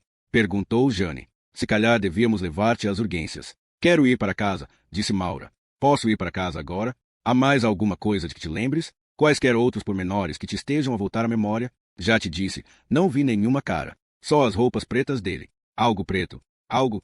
Estamos a falar de homem ou de animal. Aconteceu tudo tão depressa. Anthony Sansone estava vestido de preto. Não era ele. Tinha saído do quarto. Foi lá abaixo para receber a ambulância. Pois, também é isso que ele diz. A cara de Jane formava uma silhueta contra as luzes dos carros patrulha estacionados do outro lado da rua. O habitual comboio de veículos oficiais tinha chegado e a fita demarcando o local do crime flutuava agora entre estacas plantadas no jardim da frente da casa. Maura estava sentada há tanto tempo no carro que o sangue no seu casaco secara, tornando o tecido tão duro como pergaminho. Teria de deitar fora este casaco. Não queria voltar a vesti-lo. Olhou para a casa, onde todas as luzes estavam agora acesas. As portas estavam fechadas quando chegamos aqui. Como é que ele entrou? Não há sinais de entrada forçada. Só aquela janela partida na cozinha. Tivemos de parti-la. Vimos sangue no lava-louças. E o Sansone esteve contigo o tempo todo? Estivemos juntos toda a noite, Jane. Exceto quando ele foi em perseguição. Ele diz que não viu ninguém cá fora. E agitou muito bem a neve quando foi fazer buscas fora da casa. Deu cabo de quaisquer pegadas que poderíamos ter usado. Ele não é suspeito neste caso. Não estou a dizer que é. Maura calou-se, pensando de repente em algo que Jane acabará de dizer. Não havia sinais de entrada forçada. A Joyce O'Donnell deixou-o entrar. Olhou para Jane. Deixou o assassino entrar na sua própria casa. Ou esqueceu-se de trancar a porta. Claro que trancou a porta. Não era estúpida. Também não jogou pelo seguro. Quando se trabalha com monstros, nunca se sabe qual deles nos vai seguir até casa. Estes assassinos tiveram sempre a ver com ela, doutora. Com o primeiro, ele atrai a atenção dela, telefonando-lhe. O segundo é feito mesmo fora da casa onde ela está a jantar. Tudo para chegar a isto. Ao acontecimento principal. Por que é que ela o teria deixado entrar? Talvez porque julgava que o podia controlar. Pensa em quantas prisões ela entrou, quantas pessoas como Wainwright e Amaltelan que ela entrevistou. Ela tornou-se próxima e íntima de todas elas. Ouvindo referência à sua mãe, Maura vacilou, mas não disse nada. Ela era como um desses domadores de leões do circo. Trabalha com os animais todos os dias e começa a pensar que tem o controle deles. Espera que, de cada vez que faz estalar o chicote, eles saltem como bons gatinhos. Talvez pense mesmo que eles a amam. E então, um dia, vira as costas e eles enterram-lhe os dentes no pescoço. Sei que nunca gostaste dela, disse Maura. Ou se estivesses lá, se tivesses visto morrer, olhou para Jane. Ela estava aterrorizada. Só porque está morta, não vou começar a gostar dela. Ela é agora uma vítima, por isso devo-lhe os meus melhores esforços. Mas não posso deixar de pensar que ela atraiu isto. Ouviram uma batida no vidro e Jane baixou o vidro da janela. Um polícia espreitou-as e disse: Mr. Sansone quer saber se já acabaram de o interrogar. Não, ainda não acabamos. Diga-lhe para esperar. E o médico legista está a arrumar as suas coisas. Tem mais algumas perguntas para ele? Eu ligo-lhe se tiver. Através da janela, Maura viu seu colega, Dr. Abby Bristol, sair da casa. Abby iria fazer a autópsia da O'Donnell. Se o que tinha acabado de ver lá dentro o perturbara, não dava sinais disso. Parou no alpendre, abotoando calmamente seu casaco e calçando luvas quentes enquanto conversava com o polícia. Abby não teve de haver morrer, pensou Maura. Não tem o sangue dela no seu casaco. Jane abriu a porta do carro e um novo golpe de ar frio soprou lá para dentro. Venha, doutora, disse ela, saindo do carro. Vamos levá-la a casa. O meu carro está ainda estacionado em Beacon Hill. Pode preocupar-se com o seu carro mais tarde. Arranjei-lhe uma boleia. Jane virou-se e chamou. Padre Broff. Ela está pronta para sair daqui. Só então Maura reparou nele, parado nas sombras do outro lado da casa. Ele veio ter com elas, uma silhueta alta cujo rosto assumia feições vacilantes só quando passava pelas luzes bailarinas dos carros patrulha. Tens a certeza de que te sentes suficientemente bem? Perguntou ele enquanto ajudava a sair do carro. Não queres ir ao hospital? Por favor, leva-me só para casa. Embora ele lhe oferecesse o braço para se apoiar, Maura não aceitou. Manteve as mãos metidas nos bolsos enquanto andavam para o carro dele. Ela conseguia sentir os olhares dos agentes da polícia a observá-los. Ali vai a doutora Isis e aquele sacerdote, novamente juntos.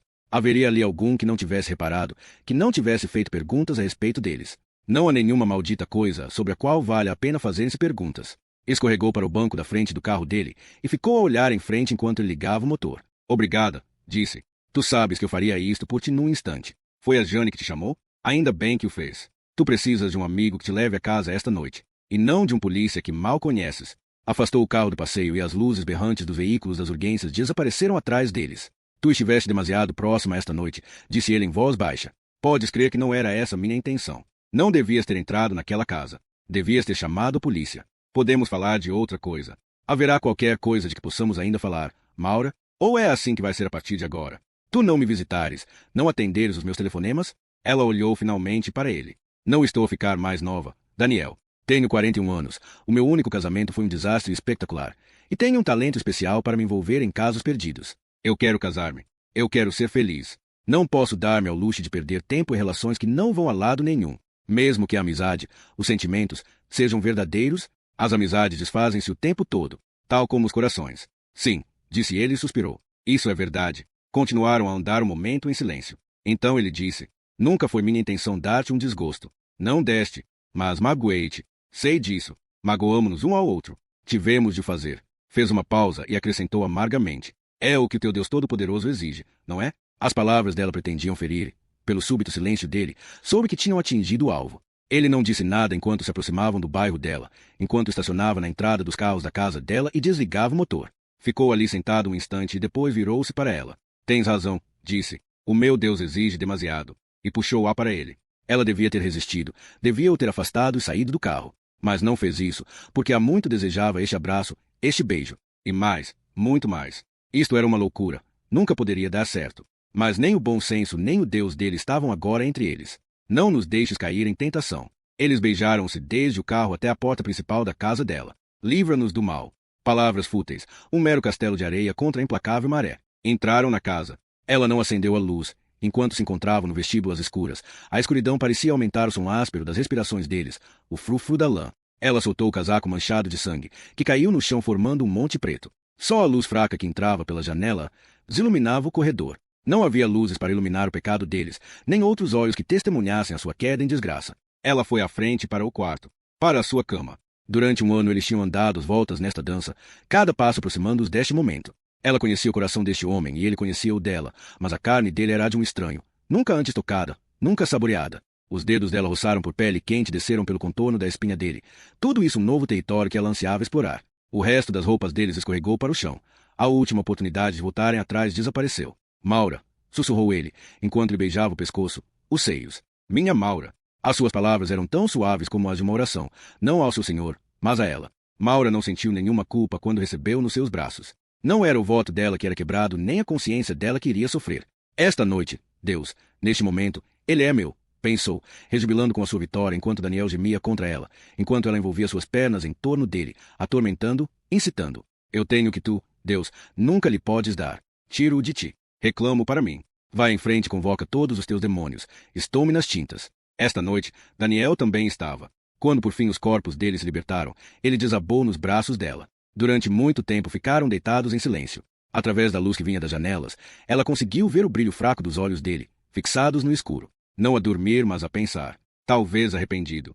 À medida que os instantes passavam, ela já não conseguia aguentar esse silêncio. Estás arrependido? Perguntou finalmente. Não, sussurrou ele. Os dedos dele deslizaram pelo braço dela. Por que é que não estou convencida disso? Precisas de estar? Quero que estejas contente. O que fizemos é natural. É humano. Fez uma pausa e disse, suspirando. Mas talvez isso seja uma má desculpa para o pecado. Não era nisso que eu estava a pensar. Em que é que estás a pensar? Ele deu-lhe um beijo na testa, o seu hálito aquecendo-lhe o cabelo. Estava a pensar no que acontece a seguir. O que é que queres que aconteça? Não quero perder-te. Não tens de me perder. A escolha é tua. A minha escolha, disse ele em voz baixa. É como ter de escolher entre inspirar e expirar. Rolou de costas. Por instantes ficou calado. Creio que já te contei, disse ele. Como é que fiz os meus votos? Disseste que a tua irmã estava a morrer, com leucemia, e fiz um acordo, um negócio com Deus. Ele cumpriu o prometido e Sofia está agora viva. Eu também cumpri a minha parte do acordo. Só tinhas 14 anos. Eras demasiado novo para comprometer o resto da tua vida. Mas eu fiz essa promessa. E posso fazer tanto bem em nome dele, Maura. Tenho sido feliz mantendo essa promessa. E depois conheceste-me. Ele suspirou. E depois conheci-te. Tem de escolher, Daniel, ou tu afastas-te da minha vida. Eu sei. Não quero fazer isso. Ele olhou para ela. Então não faças, Maura. Por favor. Nestes últimos meses sente tenho andado perdido no deserto. Senti-me tão culpado por te desejar, mas só pensava em ti. Então onde é que isso me leva? De ficar na tua vida. Tu tens de manter a tua igreja, mas o que é que eu vou ter? Ela ficou de olhos postos na escuridão. Nada mudou realmente, pois não? Tudo mudou. Estendeu a mão para dela. Eu amo-te, mas não o suficiente. Não tanto como amas o teu Deus. No entanto, deixou que ele a puxasse novamente para os seus braços. Retribuiu os beijos dele com os seus. Desta vez seu acto de amor não foi uma união terna. Este acasalamento foi ardente, uma colisão de corpos. Não foi amor, foi punição. Esta noite tinham-se usado um ao outro. Se ela não podia ter amor, então teria luxúria. Dar-lhe algo para se lembrar, que o perseguisse naquelas noites em que Deus não fosse suficiente. Isto é o que deixarás de ter quando me deixares. Isto é o paraíso de que te afastarás. Antes da alvorada, ele afastou-se mesmo. Ela sentiu acordar a seu lado, e depois assentar-se lentamente no outro lado da cama e começar a vestir-se. Mas claro, era domingo de manhã e o rebanho devia ser guardado. Ele inclinou-se para lhe beijar o cabelo. Tenho de partir, sussurrou. Eu sei. Amo-te, Maura. Nunca pensei que diria isto a uma mulher, mas estou a dizê-lo agora. Acariciou-lhe a face e ela virou-se, para que ele não visse as lágrimas que lhe brotavam dos olhos. Deixa-me fazer-te um café, disse ela, começando a sentar-se. Não, fica quentinha na cama. Eu saio sozinho. Outro beijo e ele pôs-se de pé. Ela ouviu andar para o corredor e a porta da frente a fechar-se. Portanto, finalmente acontecerá. Ela tinha se tornado mais outro lugar comum. Eva com a sua maçã. A tentadora seduzindo um homem santo para o pecado. Desta vez, a serpente que o seduzira não era Satanás, mas os seus próprios corações solitários. Você queria encontrar o diabo, Mr. Sansone. Basta olhar para mim. Olhe para cada um de nós. Lá fora, o céu iluminou-se lentamente para uma alvorada fria e clara. Ela afastou os lençóis e o odor dos actos de amor deles desprendeu-se do linho quente, o poderoso odor do pecado. Não tomou um duche para o tirar de si. Vestiu apenas o roupão, enfiou uns chinelos e foi para a cozinha fazer café. Junto do lava-louças, enchendo o jarro de água, olhou lá para fora e viu trepadeiras de clematite cristalizadas com o gelo, um rododendro aconchegado com folhas enroladas, e não precisou de olhar para um termômetro para saber que hoje o frio iria ser brutal. Imaginou os paroquianos de Daniel apertando seus casacos enquanto saíam dos carros, se encaminhavam para a igreja de Nossa Senhora da Luz Divina, enfrentando este domingo frio pelas edificantes palavras do padre Broff. E o que é que lhes iria dizer esta manhã? Iria confessar ao seu rebanho que mesmo ele, o pastor deles, se tinha perdido no caminho. Ligou a máquina de café e foi à porta para ir buscar o jornal. Saindo lá para fora, ficou impressionada com o frio. Queimou-lhe a garganta, picou-lhe as narinas. Não perdeu tempo a apanhar o jornal, que tinha aterrado no caminho da entrada. Depois virou-se e subiu a correr os degraus do alpendre. Estava a deitar a mão à maçaneta da porta quando ficou de repente parada, com o olhar fixo na porta, nas palavras, nos símbolos, ali rabiscados. Virou-se de repente, esquadrinhando freneticamente a rua. Viu o raio de sol a fazer brilhar o pavimento gelado. Ouviu apenas o silêncio de uma manhã de domingo. Entrou apressadamente em casa, fechou a porta com força e correu o ferrolho. Depois correu para o telefone e ligou para Jane Rizzoli.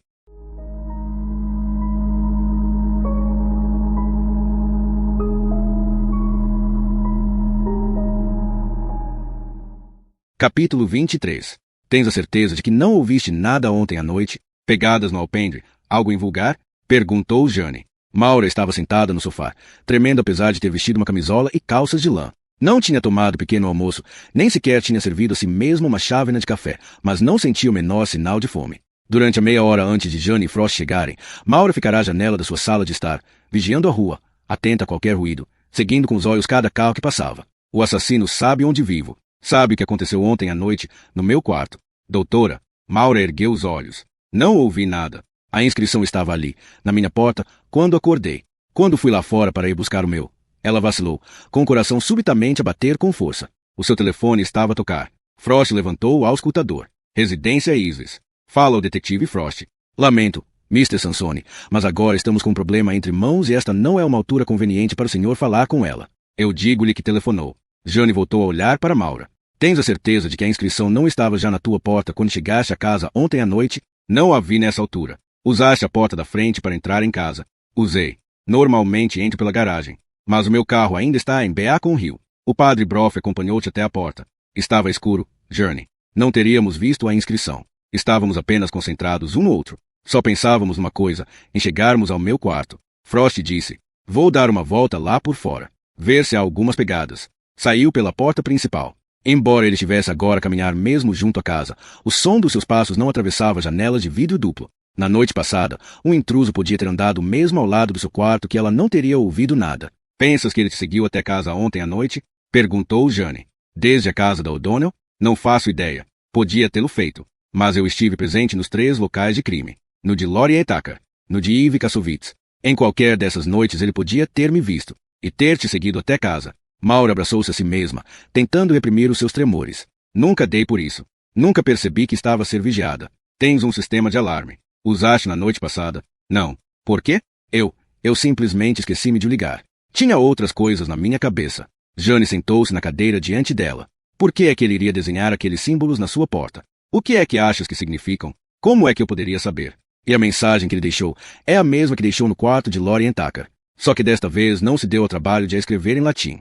Desta vez quis ter certeza de que iríamos entender exatamente o que ele queria dizer. Eu pequei. Jane fez uma pausa. Por que dirigir estas palavras em especial para ti? Maura não disse nada. Achas que elas eram destinadas a ti? O olhar de Jane estava de repente vigilante, sondando. Ela conhece-me demasiado bem, pensou Maura. Ela percebe que não lhe estou a contar a história toda. Ou se calhar captou o perfume da luxúria na minha pele. Eu devia ter tomado um duche antes de eles chegarem cá. Devia ter feito desaparecer o odor de Daniel. Maura pôs-se de pé bruscamente. Não me consigo concentrar, disse ela. Preciso de uma chávena de café. Virou-se e dirigiu-se à cozinha. Aí atarefou-se deitando café em canecas, abrindo o frigorífico para ir buscar natas. Jane tinha seguido até a cozinha, mas Maura evitou olhar para ela. Colocou uma caneca fumegante diante de Jane e depois virou-se para a janela enquanto bebia, atrasando mais se podia a revelação da sua vergonha. Há alguma coisa que me queiras contar? Perguntou Jane. Já te contei tudo. Acordei esta manhã e encontrei aquela inscrição na minha porta. Não sei o que hei de dizer mais. Depois de teres saído da casa da O'Donnell, o padre Broff trouxe-te diretamente para casa? Sim. E não viste nenhum carro a seguir-vos? Não. Bom, talvez o padre Broff tenha reparado em alguma coisa. Vou ter de ver o que é que ele se lembra. Maura interrompeu-a. Não precisas falar com ele. Quer dizer, se ele tivesse reparado em alguma coisa ontem à noite devia ter me dito. Mesmo assim tenho de lhe perguntar. Maura virou-se e encarou Jane. É domingo, sabes? Eu sei que dia é. Ele tem serviços religiosos. Jane tinha semicerrado os olhos e Maura sentiu as suas faces afogueadas. O que é que aconteceu ontem à noite? Perguntou Jane. Já te disse. Vim diretamente da casa da O'Donnell para aqui. E ficaste aqui dentro o resto da noite? Não saí de casa. E o padre Broff saiu? A pergunta, feita tão objetivamente, sobressaltou Maura, deixando-a sem palavras. Um instante depois, afundou-se numa cadeira junto da mesa da cozinha, mas não disse nada, ficando apenas de olhos postos no seu café. Quanto tempo é que ele ficou? Perguntou Jane. Continuava a não haver emoção na sua voz. Continuava a ser a mulher polícia, embora Maura soubesse que havia censura atrás dessa pergunta e a culpa apertou a mão em torno da sua garganta. Ficou a maior parte da noite. Até que horas? Não sei. Ainda estava escuro quando ele saiu. E o que é que fizeram enquanto ele estava aqui? Isso não é relevante. Sabes que é. Estamos a falar do que o assassino pode ter visto através das janelas. O que o pode ter inspirado para escrever aquelas palavras na porta. As luzes da sala de estar estiveram acesas toda a noite. Tu e o Broff estiveram ali sentados, a conversar? Maura soltou um suspiro. Não. As luzes estavam apagadas. A casa estava às escuras. Sim. E alguém que estivesse lá fora, observando as tuas janelas, iria supor. Tu sabes que raio iria supor. E teria razão? Maura olhou-a nos olhos. Eu estava de cabeça perdida ontem à noite, Jane. O Daniel estava ali por minha causa. Sempre esteve ali por minha causa. Não planeamos que isto acontecesse. Foi a única vez. A sua voz esmoreceu. Eu não queria ficar sozinha. Jane também se sentou à mesa. Sabes, aquelas palavras assumem um novo significado. Eu pequei. Todos nós pecamos, replicou Maura. Toda a gente. Não estou a criticar-te, certo? Sim, estás. Pensas que não consigo perceber isso na tua voz? Se te estás a sentir culpada, não é por causa de alguma coisa que eu tenha dito. Maura olhou também para o olhar implacável de Jane e pensou, ela tem razão, claro. A minha culpa só se deve a mim. Vamos ter de falar com o padre Prof por causa disto, sabes? Por causa do que aconteceu ontem à noite. Maura soltou um suspiro resignado. Por favor, quando falares com ele, se discreta. Não costumo andar com as câmaras de TV atrás de mim, certo? O detetive Frost não tem de saber disto. Claro que tem. É meu parceiro. Maura deixou cair a cabeça nas mãos. Oh, Deus. Isto é relevante para o caso, e tu sabes que é assim. Se eu não o contasse ao Frost, teria todo o direito de falar em obstrução da justiça. Portanto, não vou ser capaz de voltar a olhar para o Frost sem sentir um reflexo da minha própria culpa, pensou Maura, encolhendo-se ao pensar na reação de Frost. A reputação de alguém era uma coisa tão frágil, uma racha minúscula e logo se desintegrava. Durante 2 anos, tinham-na olhado como a rainha dos mortos, a imperturbável médica legista que podia olhar sem vacilar para visões que davam a volta ao estômago mesmo aos investigadores mais experientes. Agora olhariam para ela e viriam as fraquezas, as falhas de uma mulher solitária. Ouviram-se passos no alpendre. Era Frost, de regresso à casa. Ela não queria estar presente quando ele soubesse a verdade sórdida. O tenso e rígido Belry Frost iria ficar chocado ao ouvir quem é que tinha dormido na sua cama. Mas ele não era a única pessoa que entrará na casa. Maura ouviu vozes a conversar e ergueu os olhos ao reconhecê-la subitamente quando Anthony Sansone entrou rapidamente na cozinha, seguido por Frost. Você está bem? Perguntou-lhe Sansone. Jane disse, esta não é uma boa altura para fazer uma visita. Mr. Sansone. Importa-se de ir lá para fora? Ele não ligou a Jane. O seu olhar estava fixo em Maura. Hoje não estava vestido de preto, mas sim em tom de cinzento. Um blusão de tweed, uma camisa cinzenta. Tão diferente de Daniel. Pensou ela. Não consigo decifrar este homem e deixa-me perturbada. Acabei de ver as marcas na sua porta, disse ele. Quando é que isso aconteceu? Não sei, disse ela. Durante a noite de ontem. Eu devia tê-la trazido a casa. Jane interrompeu. Acho mesmo que devia sair agora. Espera, disse Frost. Tem de ouvir o que ele diz a respeito do que está na porta. O que pode significar? Eu pequei? Acho que o significado é bastante óbvio. Não são as palavras, disse Sansone. Os símbolos por baixo delas. Já sabemos do olho que tudo vê. O seu amigo Oliver Stark explicou isso. Pode ter se enganado. Não concorda que seja o olho de Horus? Penso que pode representar algo completamente diferente. Olhou para Maura. Venha até lá fora e eu explico-lhe. Maura não tinha vontade nenhuma de voltar a enfrentar aquelas palavras acusadoras na sua porta, mas a sua noção de emergência forçou-a a segui-lo. Saindo lá para fora, no alpendre, parou, piscando os olhos com a luz ofuscante do sol. Estava uma bela manhã de domingo, uma manhã para ficar a beber café e ler o jornal. Em vez disso, sentia medo de ficar na sua própria casa, medo de olhar para sua porta. Respirou fundo e virou-se para enfrentar o que havia sido desenhado com ocre, que era a cor do sangue seco. As palavras do pequeno clamavam para ela, uma acusação que a fazia querer encolher-se, esconder o seu rosto culpado. Mas não foi nas palavras que Sansone se concentrou. Apontou para os 2 símbolos desenhados por baixo delas. O maior, já o tinham visto antes, na porta do jardim dele. Isso parece-me exatamente o olho que tudo vê, disse Jane. Mas veja este outro símbolo, disse Sansone, apontando para uma figura junto do fundo da porta.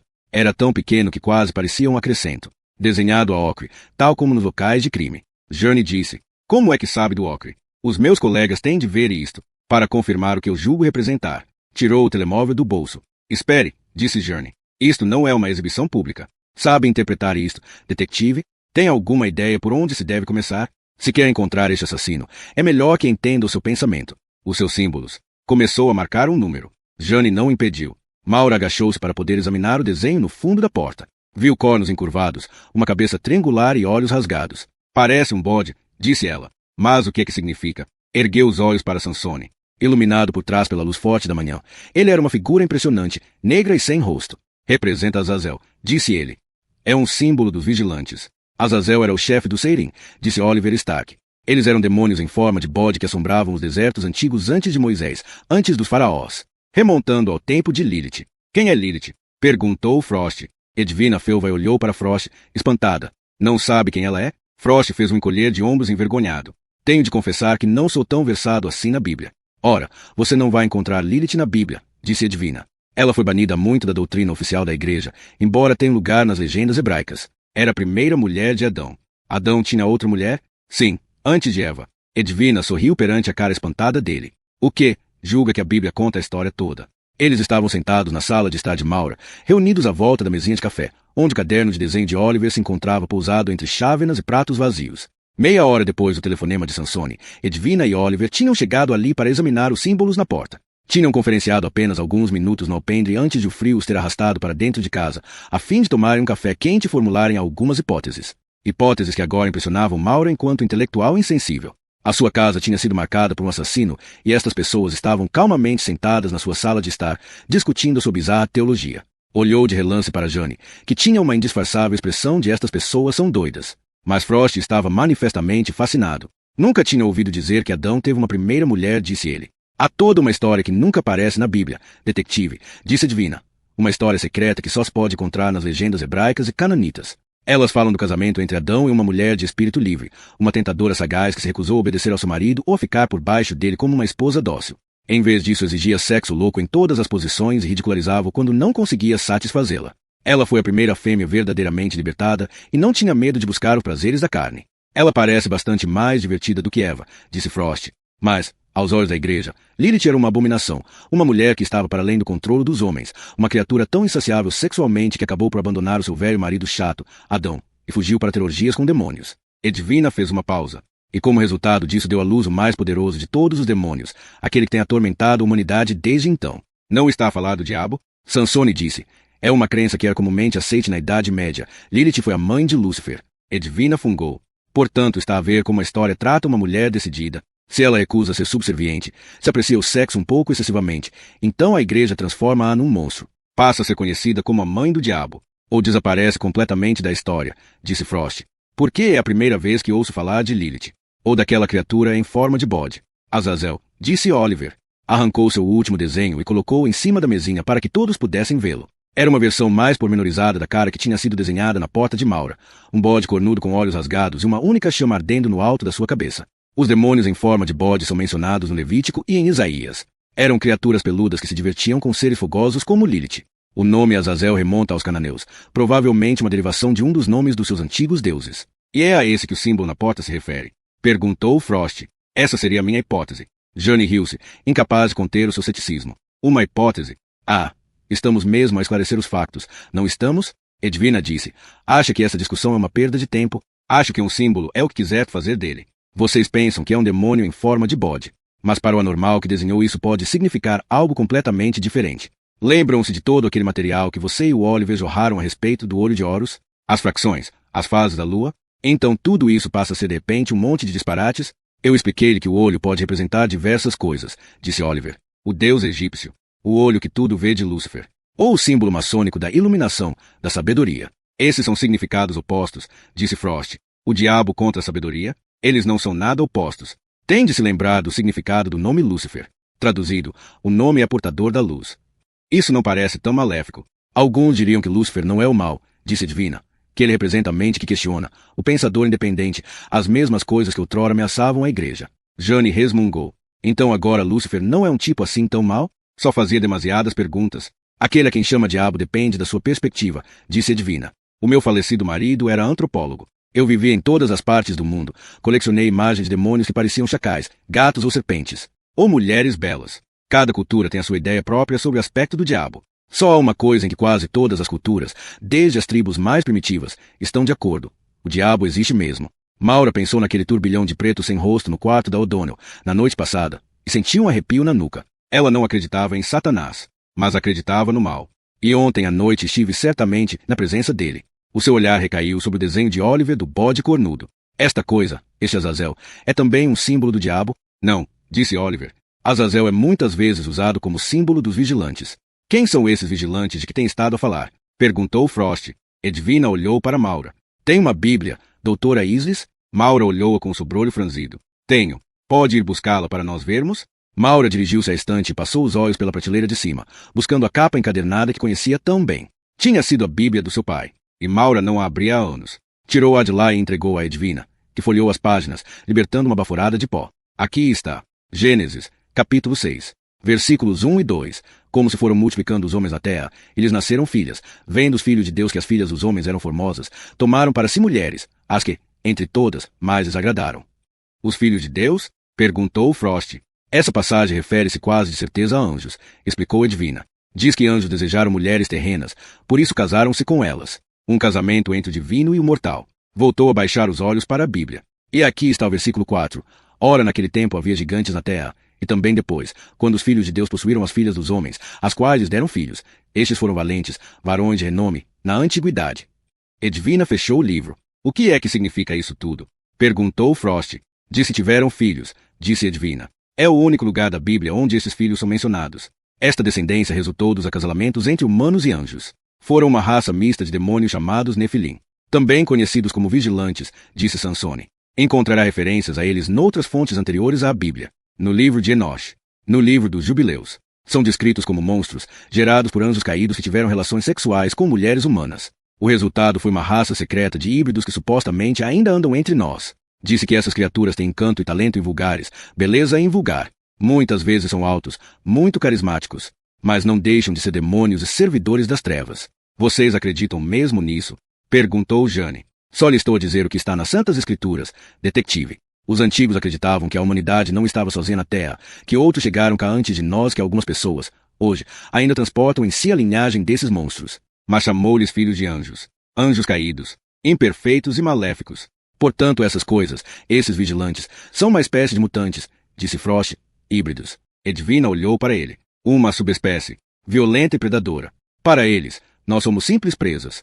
Está escrito que, quando o Armagedão chegar, disse Oliver, quando o mundo tal como conhecemos acabar, o próprio anticristo será um dos Nefilim, um vigilante, e a marca deles está na minha porta. Maura fixou os olhos no desenho da cabeça do bode. Pretenderia esse símbolo ser um aviso, ou um convite? Bom, disse Jane e olhou intencionalmente para o relógio. Isto foi uma utilização realmente valiosa do nosso tempo. Continua a não ver a importância disto, não é? Disse Sansone. Dá uma boa história para contar à volta da fogueira, mas não me faz ficar mais perto do nosso assassino. Fala entrar na cabeça dele. Diz-nos aquilo em que ele acredita. Anjos e demônios em forma de bode. Certo? Ou talvez o nosso assassino só goste de fazer jogos mentais com polícias. Portanto, faz-nos perder o nosso tempo andando atrás de ocre e conchas. Jane pôs-se de pé. A equipa deve chegar aqui a qualquer momento. Talvez vocês possam ir todos agora para casa, deixando-nos fazer o nosso trabalho. Espere, interrompeu Sansone. O que é que acabou de dizer sobre conchas? Jane não lhe ligou e olhou para Frost.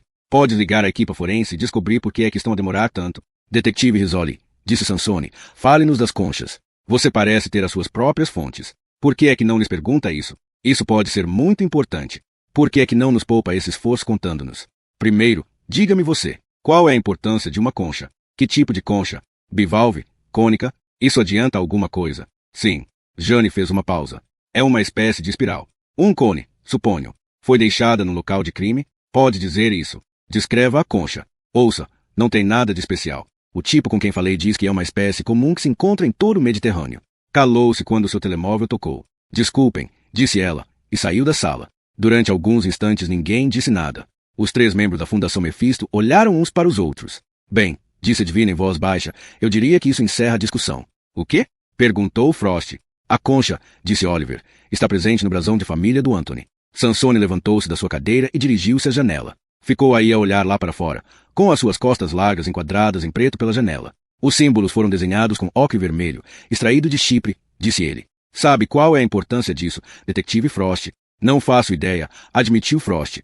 Este assassino não está a fazer jogos com a polícia. Está a fazê-los comigo, com a Fundação Mephisto. Virou-se e encarou-os, mas o brilho ofuscante da luz matinal tornou a sua expressão impossível de decifrar. Na véspera de Natal, ele mata uma mulher e deixa símbolos satânicos no local. As velas, o círculo de ocre. Mas a coisa mais importante que ele faz nessa noite é um telefonema para Joyce O'Donnell, um membro da nossa fundação. Isso foi puxão na nossa manga. Pretendia chamar a nossa atenção. A vossa atenção? A mim parece-me que isso teve sempre a ver com a O'Donnell. Depois a Ivy Kassovitz foi morta no meu jardim, na noite em que estávamos reunidos. Era também a noite em que a O'Donnell era sua convidada para jantar. Foi ela que ele seguiu, que ele vigiava. Eu teria concordado consigo ontem à noite. Até então, todos os sinais apontavam para Joyce como sendo o alvo. Mas estes símbolos na porta da Maura dizem-nos que o assassino não completou a sua obra. Continua a caça. Ele sabe de nós. Anthony, disse Edwina, está a encurtar o nosso círculo. A Joyce foi a primeira. A questão é, quem será a seguir? Sansone olhou para Maura. Receio que ele pense que você é uma de nós. Mas não sou, disse ela. Não quero ter nada a ver com o vosso delírio em grupo. Doutora, disse Jane. Maura não a tinha ouvido regressar à sala. Jane estava parada à entrada, segurando seu telemóvel. Pode vir à cozinha. Precisamos de falar a sós. Maura levantou-se e seguiu-a pelo corredor. O que é? Perguntou assim que entraram na cozinha. Pode tratar das coisas para tirar uma folga amanhã, porque nós as duas precisamos de sair da cidade esta noite. Eu vou a casa fazer um saco com o necessário para uma noite. Volto aqui para te apanhar por volta do meio-dia. Estás a dizer-me que devo fugir e esconder-me, só porque alguém escreveu na minha porta. Isto não tem nada a ver com a tua porta. Acabei de receber uma chamada de um polícia do norte do estado de Nova York. Ontem à noite encontraram o corpo de uma mulher. É claramente um homicídio. Por que é que um homicídio em Nova York nos há de dizer respeito? Ela não tinha a mão esquerda.